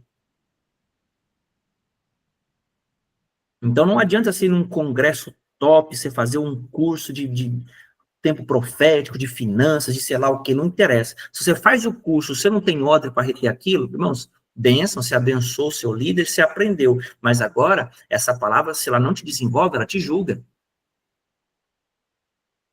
Se ela não te desenvolver, ela te julga. Se você não praticar, você vai rodar. Diga, Claudete. É Lívia que tá levantando aqui. Ah, não, a Claudete também levantou. Foi Não, mal, a minha tá levantada faz tempo. Posso falar? Fala, Claudete, fala. Você perguntou, né? Porque Deus nos pede coisas e não para os outros. No caso, seria porque ele nos chamou, ele disse que ele nos chamou, ele nos escolheu para ser profeta para as nações, não é isso? E muitas vezes o Senhor nos põe à prova, né? Para ver onde está o nosso coração, como que está a nossa fé. Porque em toda família, né, o Senhor ele escolhe alguém para ser o remidor, né, daquele lar. Eu vejo dessa forma, essa pergunta que você fez. Então, com certeza, o Senhor, Ele quer provar o nosso coração, tudo isso Ele quer, mas o objetivo dele, na verdade, é provar realmente o nível do teu amor, porque Deus quer te entregar o que você pede, e Ele sabe o caminho, você não sabe, eu não sei. Então Ele fala, me dá isso aqui. Mas eu não tenho. Deus fala para você, dá oferta 100 reais, fala, não tem nem para pagar a minha conta. Se Deus está te pedindo isso, por que você vai questionar? Ele sabe o que Ele vai fazer, você acha que vai pagar uma conta. A gente fica com essas coisas, aí o que acontece? A gente é roubado por causa disso. Porque a fé, irmãos, é você reconhecer, num primeiro lugar, que Deus sabe mais do que você e que Ele sabe como Ele vai te responder. Por que Ele vai te responder? Porque você está cumprindo a palavra. Uma vez que você faz a palavra, irmãos, a palavra te abençoa, ela te justifica. Se você não pratica a palavra, ela te julga. Ela vai executar alguma coisa na tua vida, é você que decide o que ela vai fazer na tua vida. Por isso que no dia do tribunal, quando Jesus for separar os bodes das ovelhas, ele vai dizer o quê? Vinde benditos do meu Pai para o reino eterno, que o Pai vos preparou desde a fundação do mundo. Mateus 25. E depois os bodes vão falar o quê? Não, vocês não. Malditos, vão para a perdição eterna. Ah, mas nós expulsamos demônios, curamos enfermos, nós profetizamos. Apartai-vos de mim, vós que praticais a iniquidade, eu nunca vos conheci. Ou seja, vocês nunca tiveram intimidade comigo. Vocês nunca deitaram comigo. E é deitar mesmo. Por quê? Porque se nós somos a noiva do Messias, a gente tem que deitar, tem que ter intimidade. Quando Deus te revela, irmãos, é como se ele estivesse relacionando com você, viu? Toda revelação que você recebe é intimidade com Deus. É ali que você está deitando com ele. Não é quando você fica 30 horas escondido lá, orando, não ouvindo nada. Você só fala. Aqui, ó. Tem que ter voz. Porque é aí que acontece. Não se trata do quanto você fica orando, mas da qualidade da tua audição. Então, quando você já tem essa capacidade de ouvir, Deus, ele já confia, e eu vou colocar com aspas, naquilo que você entende que ele te deu a entender. Então, quando você faz, tem coisas que você não precisa orar. Por quê? Porque Deus já forjou um entendimento em você que você sabe o que ele pensa. Você sabe o que Deus pensa, você só vai fazer. O filho cuida dos negócios da família. Não é que o pai não quer a sua intimidade, é que ele já sabe que te ensinou. E quando ele te ensina, não é te dar informação, é quando ele te revela. Quando ele te revela, ele te transmite legitimidade. Então não é autorização apenas, é legitimidade. Porque tem gente oficiando não autorizado. O que acontece? A pessoa faz, mas ela é julgada por aquilo. Quando uma pessoa cresce mais do que o seu ministério, irmãos, ela tem a sustentabilidade. Mas quando o ministério cresce mais do que ela rui com um ministério grande. Ela não aguenta. Por quê? Porque ela não tem estrutura, porque ela não tem sabedoria, porque ela não tem vida, e ela não sabe gerir os recursos que ela produziu. Ela se perde com o próprio recurso que ela ganhou, com as pessoas que ela alcançou, ela não consegue dar conta, porque ela não foi forjada no processo, ela pulou as etapas. Alguém ficou sem falar aqui? David, você tinha levantado a mão, mas eu não sei se eu deixei sem falar, deixei. Rapaz, eu só queria complementar. Tipo, orar é muito bom, mas vigiar é melhor. E vigiar é sinônimo de obediência, porque você vigia ainda que no escuro, né? Obedecer é vigiar ainda que no escuro, meu amigo. A visão além do alcance, é a visão de Deus. Isso é ter fé. É pensar como ele pensa, ver como ele vê. Ainda que você não compreenda com a sua mente humana, você obedece, porque você tem absoluta certeza de que somente ele é bom. Então, assim, o que eu ia falar na pergunta era que o que você estava falando antes disso tem muito a ver com o que eu coloquei lá, a questão da oferta. A responsabilidade disso, porque não é só questão de você seguir a palavra. A palavra é a perfeição, ela é a completude de tudo, mas o princípio ele é uma parte da palavra. Então, se você segue o princípio e não tem a responsabilidade que a palavra te coloca, aí você vai pagar o preço, entendeu? Que é o que acontece com o pessoal que só movimenta a mecânica do universo. Então, ainda que nós, nosso pedido é genuíno, pô, eu quero ajudar minha mãe que está no hospital, beleza, mas se você não está dentro da obediência da palavra, porque Deus é que sabe de todas as coisas. A gente não pode meter o bedelho antes, né, fazer pela nossa força do braço, achando que a gente sabe o que é certo e o que é errado. Então, tem que orar muito, tem que ter muita comunhão no Espírito, como você falou. Às vezes não é só tipo a quantidade de hora, mas sim o nível de intimidade, de relação. Aí você citou essa relação íntima que é perfeito, isso aí. Somos noiva de Cristo. Então, a responsabilidade fala muito alto, gente. Então, é importante demais esse discernimento. Podemos seguir, pessoal? Bora mais um pouquinho, então? Então, bora lá, ó. Vamos aqui pro slide aí, ó. Setênios proféticos. Então, em termos proféticos, relacionamos a teoria dos setênios às 7 primeiras letras do Aleph Bet, né, que é o alfabeto hebraico. Trataremos desse assunto mais adiante, porém, eu quero antecipar que as letras hebraicas são muito mais do que tipos ou símbolos, mas têm uma expressão espiritual inimaginável, sendo consideradas verdadeiros ministros da criação. O hebraico não é apenas uma língua, mas pode ser considerado o próprio DNA do universo, não se escreve isso. Além disso, cada letra também possui um significado numérico, ou seja, há camadas de segredos sobre o mesmo assunto. Ao iniciarmos um ciclo na jornada do tempo eterno, que é a dimensão onde o propósito eterno do Pai está pronto e se faz conhecido para que o tragamos à terra por intermédio do teu reino, em qualquer que seja a área, profissional, ministerial, o estabeleceremos sob uma proteção profética, revelada pelo cuidado e trabalho dos ministros da criação, que são as letras hebraicas. Em outras palavras, quando entramos em um setênio espiritual, quem se move em nosso favor são os 7 primeiros ministros. Então, aqui eu quero colocar uma observação. Lembrando que estamos tratando de conjecturas, tá, meramente espirituais, que se tem mostrado como uma realidade espiritual evidenciada por experiências próprias ao longo dos anos, galgando entre o mestral, que é a minha área de ensino, e o profético, mas que nos tem servido como norte e motivo de resiliência, ou seja, é uma coisa que você vai detectando por padrão e por relacionamento, você não vai achar isso, o padrão bíblico é esse, você não vai achar literal, isso é maturidade, isso é entendimento dentro do entendimento, isso é experiência, isso não tem como você achar lido literalmente na Bíblia, e isso é o que faz com que, por exemplo, os batistas, os presbiterianos tenham dificuldade com as questões mais espirituais. Tá? O que a gente respeita, porque isso é por revelação, isso não é por muito estudar. Então, olha só, como os ministros atuam na prática. O Aleph, que é a primeira letra, significa força, unicidade, santidade e pureza. Mas uma pergunta, vocês sabem a diferença entre unidade e unicidade? Quem souber pode falar. Qual a diferença entre unidade e unicidade?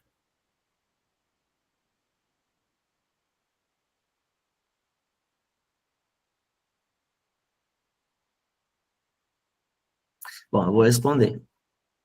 A unidade são várias pessoas congregadas montando uma única peça. São pessoas diferentes que estão conectadas montando uma única peça. A unicidade é quando você não consegue separar as pessoas pelo nível de semelhança. Então, por exemplo, a unicidade, ela envolve integralidade, ela envolve você parecido por dentro e por fora. A unicidade, ela envolve um todo. Então, vou dar um exemplo. Você vai lá na padaria. A padaria é uma unidade. Que unidade? Lá tem padeiro, lá tem confeiteiro, lá tem o caixa, lá tem a pessoa que limpa, lá tem o dono da padaria. Aquilo é uma unidade chamada padaria. A padaria é composta de 5, 10, 15 pessoas, dependendo do tamanho da padaria. Agora, a Igreja de Cristo, ela é a semelhança dele. Então, assim, não se trata de ter identidade diferente, mas de essência semelhante. Diga, Livio. Mestre, com todo respeito, deu uma baralhada aqui na minha cabeça. Porque, assim, unicidade eu vejo como a qualidade de ser único, certo? Tipo, nunca houve alguém igual a mim, nunca haverá, nunca houve e nunca haverá, eu sou único. Então, né, unicidade. E unidade é unidade, é aquela pessoa, aquele pixel, aquele ser humano, aquele indivíduo, aquele tabernáculo, entendeu? E aí eu já tinha pensado sobre isso, assim, dessa formatação, mas é isso. Se qualquer coisa é diferente disso, às vezes eu fico meio confuso. Ó, eu vou ler para vocês aqui, ó, uma definição de dicionário, para ficar uma coisa primeiro natural, e depois eu melhoro isso aqui, ó. Unidade e unicidade, né? Qual a diferença? A unidade é uma construção coletiva que reconhece e respeita a diversidade e a pluralidade, enquanto a unicidade pressupõe desejo único e soberano. A unidade é vista como um processo permanente de construção de consensos a partir de diferenças, enquanto a unicidade é uma forma de controle que remonta a regimes autoritários. A unidade é democrática e remete à união e coesão, enquanto a unicidade é totalitária. Em outras palavras, envolve o que eu disse, mas assim, o Senhor Jesus não é autoritário, o Senhor Jesus não é totalitário, mas existe uma influência, como é que eu vou colocar? Na verdade, até é totalitário, porque dentro do reino só funciona do jeito dele. Só que o jeito dele não é um movimento que exige, é um movimento que supre. Então, unicidade, mas é por semelhança e essência. Entender, é todos por um mesmo propósito, todos por um mesmo objetivo, só que isso permite a você, porque, claro, a gente, embora tenha sido chamado para ser imagem e semelhança do Senhor, eu sou eu, a Claudete é Claudete, o Lívio é o Lívio, o Douglas é o Douglas, Eliane é Eliane. Cada um é um. Só que a essência básica da nossa nova natureza é a semelhança de Cristo, nós temos um propósito em comum. Deixa eu ver o que o Lívio escreveu aqui, ó. Unicidade, caráter de único. Unidade, integralidade. É tipo assim, a unidade, imagina que é só uma peça que não envolve uma conexão interna. Então, um time de futebol, por exemplo, pega lá, você tem 11 jogadores. Eles não são todos iguais, nem pensam do mesmo jeito, mas eles estão ali por um mesmo objetivo. Tipo assim, eles são um todo. Qual é o time do Corinthians, o time do Palmeiras, o time do Flamengo? Só que quando você vai puxar, por exemplo, aqui, você pega aí, vamos usar um exemplo natural para trazer isso aqui. A água do oceano é um aglomerado de gotas que num todo são todos iguais. Você não consegue separar qual que é a gota de elemento A, qual que é a gota B, por exemplo. Diga, Lívia. Rapaz, eu acho, isso tem acontecido comigo em alguns momentos, que quando acontece assim, baralho assim na minha mente, eu vou para a raiz hebraica ou grega, o que for, e ali eu consigo ter uma percepção melhor, porque às vezes tem muito significado, e por isso que fica confuso para mim, entendeu? Eu não sei em que contexto tem que estar contextualizado, ou então bem claro, ó, é assim, assim, assim, assim. Então, por isso que às vezes eu fico assim, não é por conta de você ou de ninguém, é porque eu tenho essa dificuldade, entendeu, mestre? Beleza. Gente, então vamos fazer o seguinte, depois, se for o caso, eu esclareço com o livro esse assunto, para a gente não gastar muito aqui. Então vamos seguir aqui, ó. Este é o ministro que inaugura o ciclo, pois em cada etapa iniciada, precisamos de força e graça para nos mover, assim como cada fase se encontra ainda imaculada de experiências positivas e negativas. Em outras palavras, o ministro Aleph, irmãos, ele é o que inaugura os ciclos espirituais na prática. Então, como que funcionam os desafios dessa fase? Nós vamos começar pelas incertezas. O Aleph não tem som próprio. Aliás, não tem som e o próprio Deus parece se calar frente aos nossos desafios e necessidades. Não obstante, é quando encontramos as maiores chaves para o nosso sustento. A força divina que nos faz enfrentar o desconhecido e desafiar as nossas próprias limitações. Ou seja, é quando você começa a praticar a palavra. Quando a palavra entra por revelação, você nasce de novo, agora você vai começar a praticar, só que você não sabe nada. Você só sabe o que tem que fazer, você vai fazer, e você não tem nem balança negativa, nem balança positiva. Você simplesmente vai, porque quando você nasce de novo, você quer ensinar todo mundo, mas você não sabe nada. Já experimentaram isso ou não? Quem que nunca quis, né? Nascer de novo, você quer falar para todo mundo isso e aquilo, não sei o que você quer que todo mundo participe, mas na prática você vai falar o quê? Você nem sabe. Mas você está sentindo algo tão bom que você quer que elas experimentem isso. Diga aí, Livião. Eu acho interessante você colocar isso, porque isso é efeito relativo e absoluto ao mesmo tempo da verdade. A primeira coisa que você tem, o primeiro impulso que você tem ao conhecer a verdade, a luz da verdade, é compartilhar.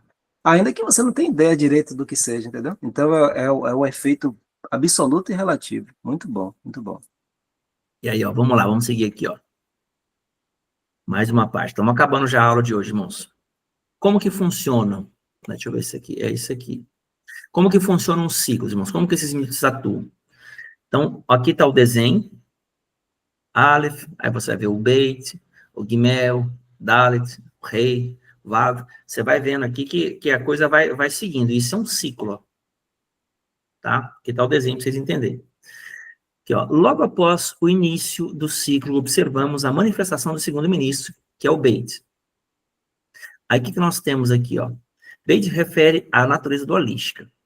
Bem, mal, pureza, impureza, dia, noite, assim como pluralidade.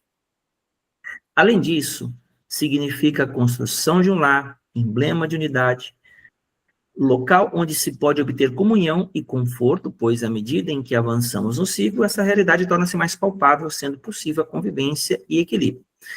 É um tempo que exige muita dedicação e força, mas a verdadeira chave está no autocontrole. Isso aqui é interessante, irmãos, olha só. Como atuam os ministros na prática? Ainda é o mesmo tema. Em outras palavras, o fruto do espírito desenvolvido, aqui tem ênfase no domínio próprio frente aos reveses, ou seja, você vai começar a enfrentar muita coisa, porque você vai começar a fazer algumas coisas e vai ver as circunstâncias dando outro significado. Aí você fala, mas por que está dando tudo errado se eu estou fazendo tudo certo? Aí começa aquele monte de argumentação que você não tem base para responder, e isso depende do teu esforço, da tua constância, da tua perseverança. Então, é assim que funcionam os níveis para você começar a entender. Agora, olha só. Já no terceiro nível de progresso do ciclo, nós temos o Gimel, né, que reflete, no caso, equilíbrio e força. Reflete a somatória do 1 e do 2, da santidade e da pureza, com tudo o que é natural. Falando de um tempo de evolução humana, onde o homem passa a se sentir muito mais preparado para enfrentar os desafios desse ciclo, E aqui a chave é a prudência, ou seja, Deus está desenvolvendo a prudência para você. Então, perceba que a cada ciclo, irmãos, Deus está desenvolvendo um atributo. E quando você vai ver, esses atributos, na verdade, eles são frutos.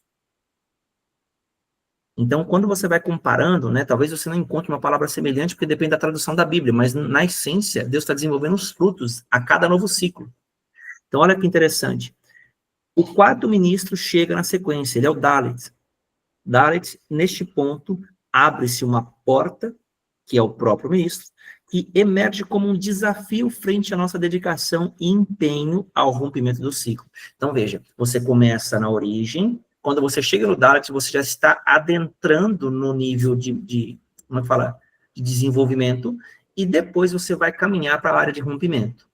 Então, eu estou desenhando com as letras hebraicas para você o ciclo. Eu vou mostrar aqui novamente para você ver aqui, ó. Eu vou voltar a tela, ó, o desenho. Então, assim, você veja que tem 3 cores diferentes aqui, tá vendo? Vai ficando cinza, aí volta a ficar branco e repete. Tá? Para você entender que isso aí é o que está em xeque e sendo ensinado aí. Então, vamos lá, ó. Aqui somos provados, aqui, ó.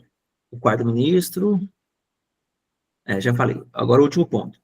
Aqui somos provados em nosso comprometimento, pois é onde os maiores desafios e propostas se apresentam com o objetivo de nos distanciar da destino. Então aqui, irmãos, o que acontece? Você já atingiu um pouco de conhecimento, você já tem um pouco de você já sabe lidar um pouquinho melhor com os desafios, só que agora começam a aparecer coisas que deixam você na dúvida. Será que é tempo?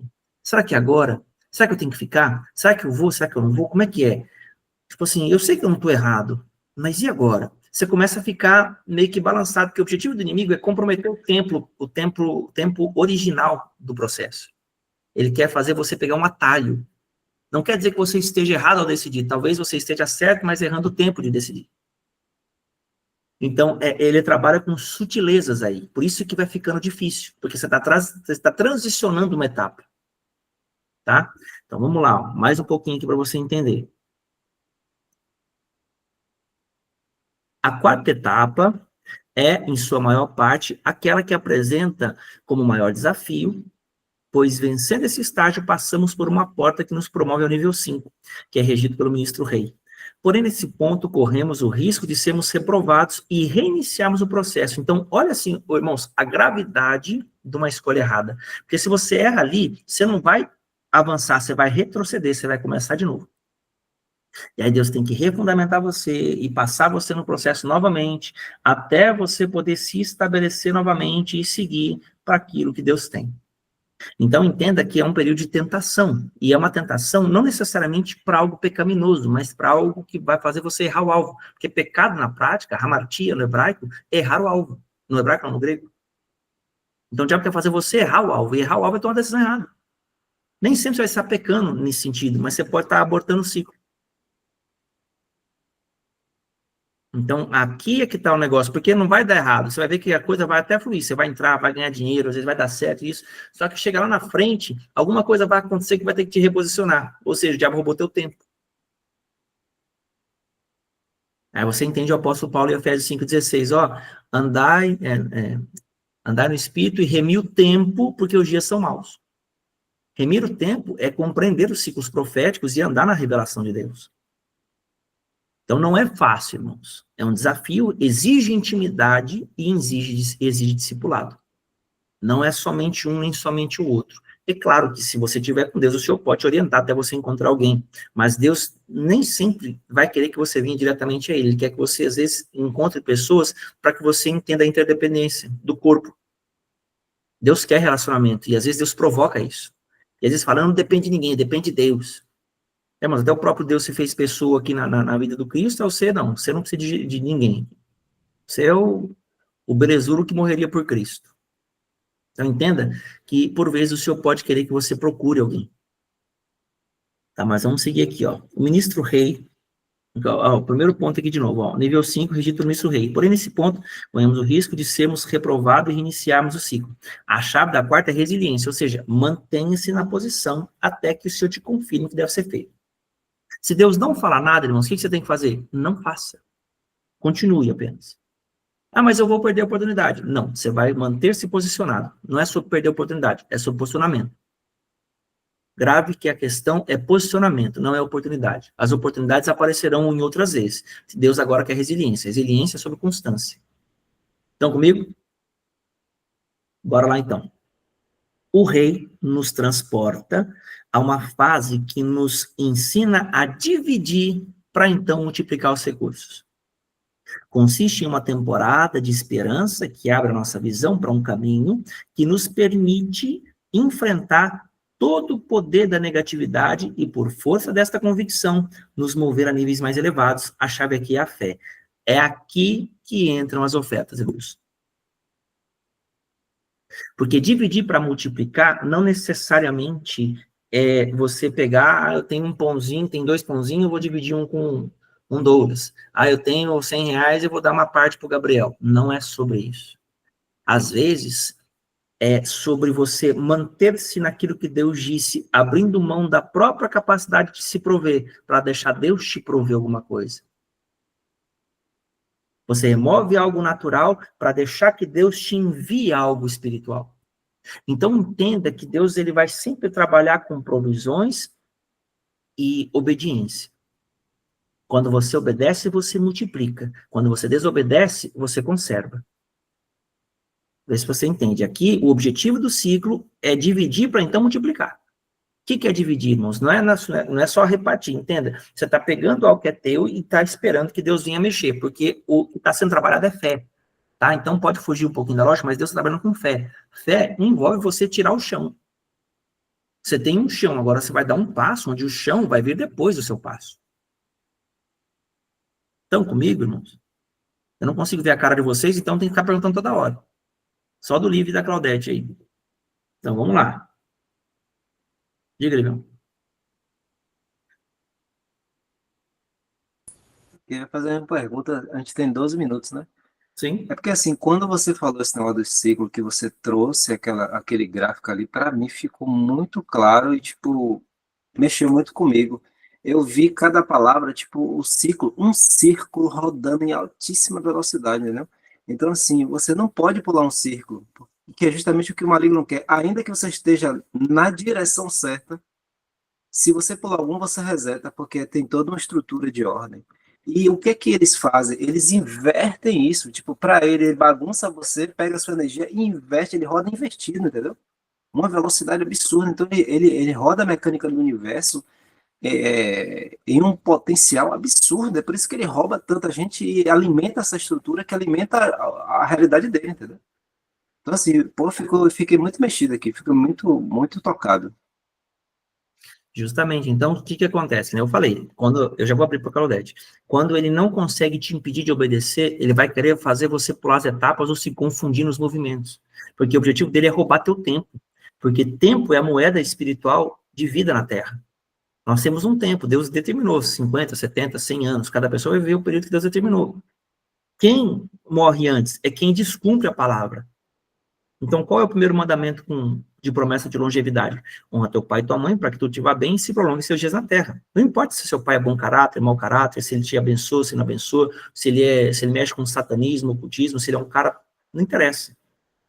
Deus manda honrar ele. Então, mas eu estou honrando meu pai, não sei o quê, mas meu pai mexe isso, eu não vou atrair problema para minha vida. Jamais, você está obedecendo, você está honrando porque Deus manda, você não está honrando porque seu pai merece. Entenda? Então, não é sobre merecimento, é sobre honra, é sobre Deus dizer e você confiar em Deus. Diga, Claudete. Você já falou o que eu ia falar. Satanás, ele vai sempre nos manter presos no ciclo para roubar nosso tempo, porque ele quer nos atrasar, né, de realizar aquilo que o Senhor tem para fazer através de nós. E isso é legal porque, irmãos, dentro desse ciclo, eu vou mostrar a roda do tempo aqui para vocês aqui, ó, para vocês entenderem algo que não estava na aula, mas o Senhor me trouxe por causa da nossa conversa. Quando você olha esse ciclo aqui, ó, lembra que eu falei que existe entendimento dentro de entendimento? Deixa eu ver aqui, ó. Aqui, em algum lugar eu coloquei aqui que existem camadas de entendimento. Deixa eu ver aqui. Aqui, ó. Tô passando aqui o mouse, ó. Camadas de segredos. Então, sabe o que significa, irmãos? Quando você olha para esse ciclo aqui, ó, você está rodando, mas a tua vida, ela tem imagina que Deus roda para a direita, o diabo roda para a esquerda, para você imaginar uma cena aqui. Na tua nova natureza, Deus está fazendo um movimento para cá, na tua velha está rodando aqui. A palavra de Deus, ela está bem aqui, ó. Ela está no meio entre os dois para poder te posicionar. Então, Deus joga a luz para cá para você ver o que Deus está trabalhando no teu coração, e Deus joga a luz para cá para que você veja o que tem que ser feito. O que é isso? Tempo de decisão. Uma vez que você recebe a nova natureza, você ganha poder de decidir. João capítulo 1, verso 12. Todos quantos o receberam, deu-lhes o poder de serem feitos filhos de Deus, a saber, aos que creem no seu nome. A palavra poder ali, irmãos, deu-lhes o poder, no grego é exousia. Exousia é poder de decidir. Poder de escolher, coisa que antes você era escravo de algo, agora não. Agora você pode romper o ciclo por meio desse tribunal, dessa palavra revelada, que você tem, dessa natureza justa que você recebeu em Cristo, de olhar para cá e saber, não, Deus me quer aqui. Aí você vai sacrificar aqui, por quê? Porque a palavra vai abençoar a direita e vai julgar a esquerda.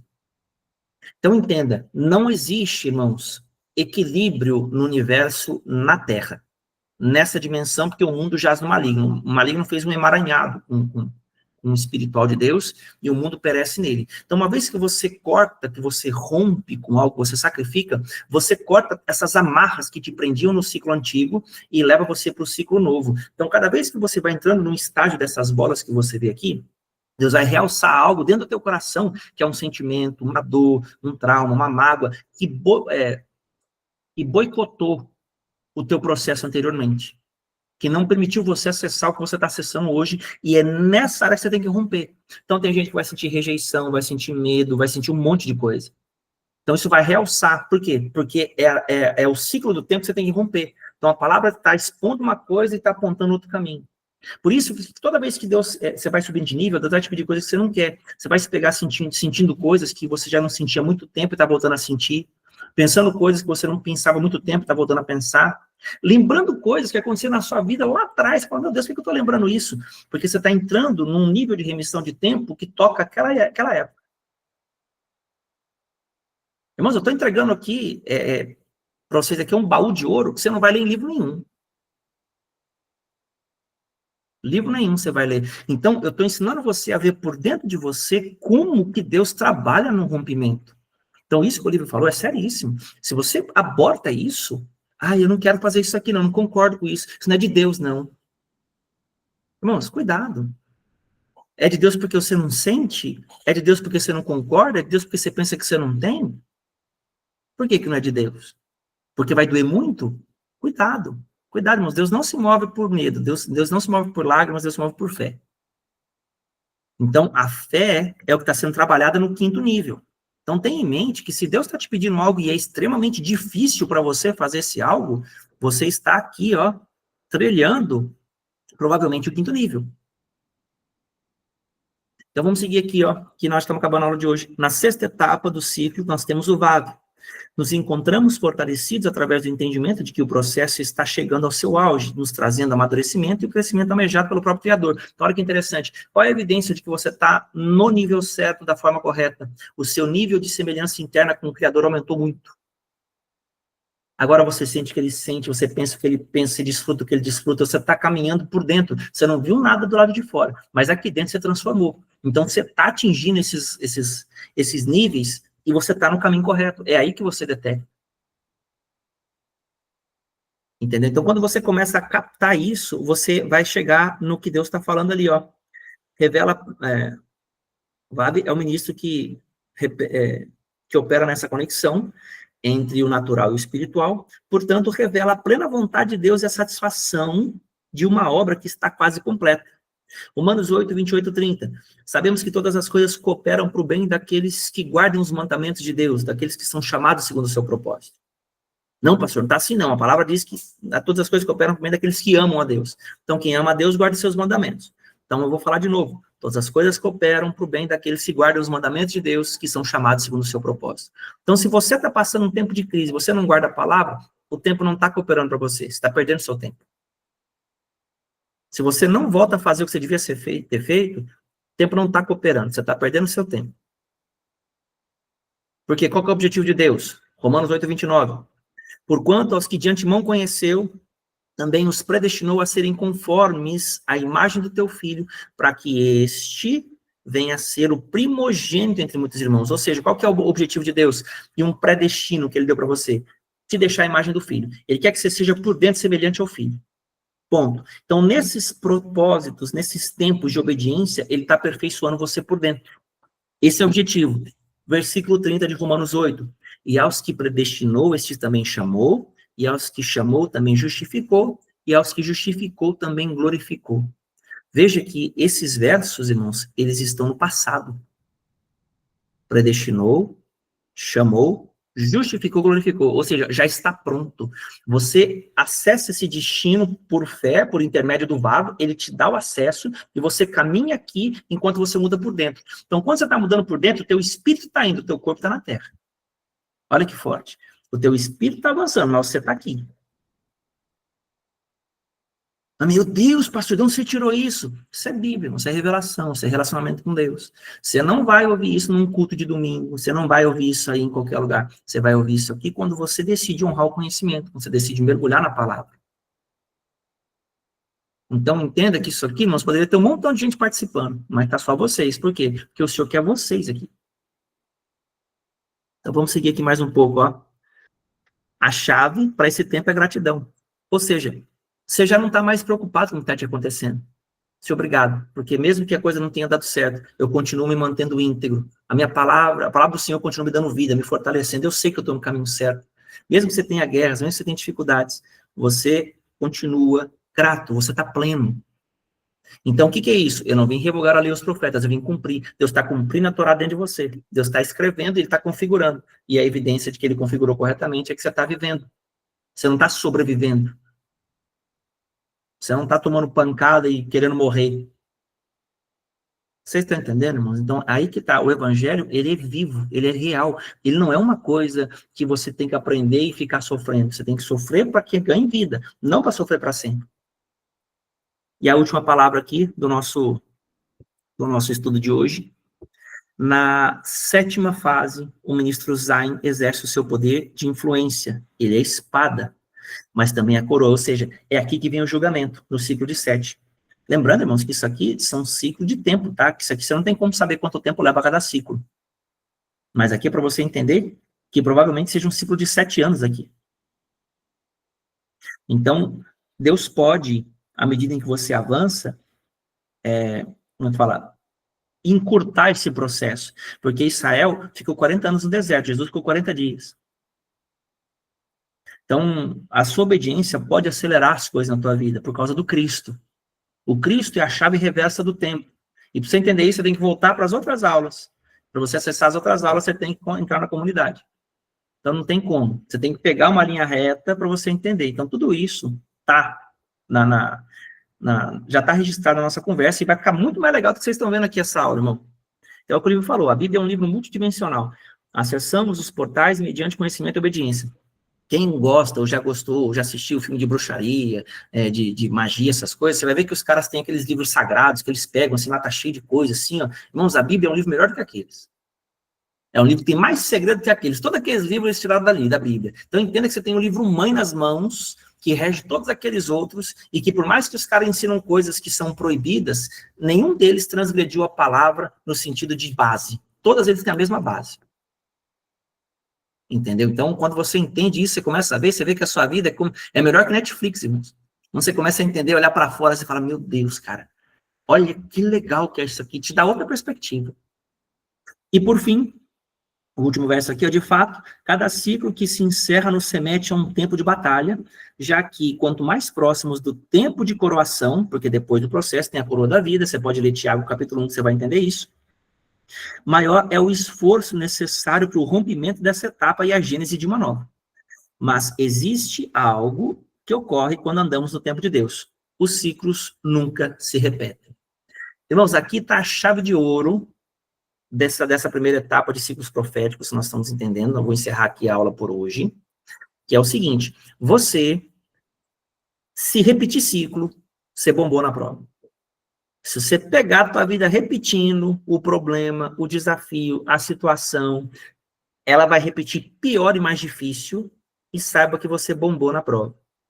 Mas, pastor, e agora? E agora você se arrepende e faz bonitinho de novo. Porque Deus é tão bom que está te dando a segunda chance. Tem gente que não tem, morre no meio do caminho. Então, a bondade de Deus, irmãos, não é Ele fazer você se sentir bem, é Ele te dar a saída da dor que você sente. Porque aí fora, irmãos, quem não conhece o Cristo, ele está preso na dor. Ele não tem saída. Para ele já era, ele está sentenciado. Imagina quem depende do governo, irmãos. Que está vendo essas coisas aí, vendo o que está acontecendo na terra, nos céus, as catástrofes, ninguém se ajuda, ninguém está nem aí para nada. Mas quem depende desse sistema aqui, irmãos, está lascado mesmo. Então, Deus, ele quer te dar vida e vida em abundância. Tá? E eu vou encerrar aqui a nossa aula, eu vou abrir para perguntas e considerações finais, como eu sempre faço. Né? Mas aqui, para essas considerações, vamos orar aqui. Eu vou orar para vocês e vou fechar a gravação e a gente conversa por fora aqui. Senhor, em nome de Jesus, eu quero abençoar cada vida, cada irmão, cada irmã. Obrigado por cada presença que aqui entrou e permaneceu. Que o Senhor abençoe os irmãos que assistiram essa aula até o fim, os que vão assistir depois, e que essa palavra frutifique a 30, 60 e assim por um, e que meus irmãos sejam livres, libertos e impulsionados aos seus propósitos, sem abortar etapas, sem pular, Senhor, os desafios, para que possam acessar lugares altos, lugares novos de autoridade, de poder e semelhança contigo. Eu os abençoo e abençoo a minha vida, em nome de Yeshua. Amém e amém. Glória a Deus, irmãos. Então vamos lá. Eu quero agora ouvir vocês aqui, considerações finais. Pode começar. Eu vou começar com a irmã Sueli, que já abriu o microfone e está querendo falar. Fala aí, irmã Sueli, como é que foi?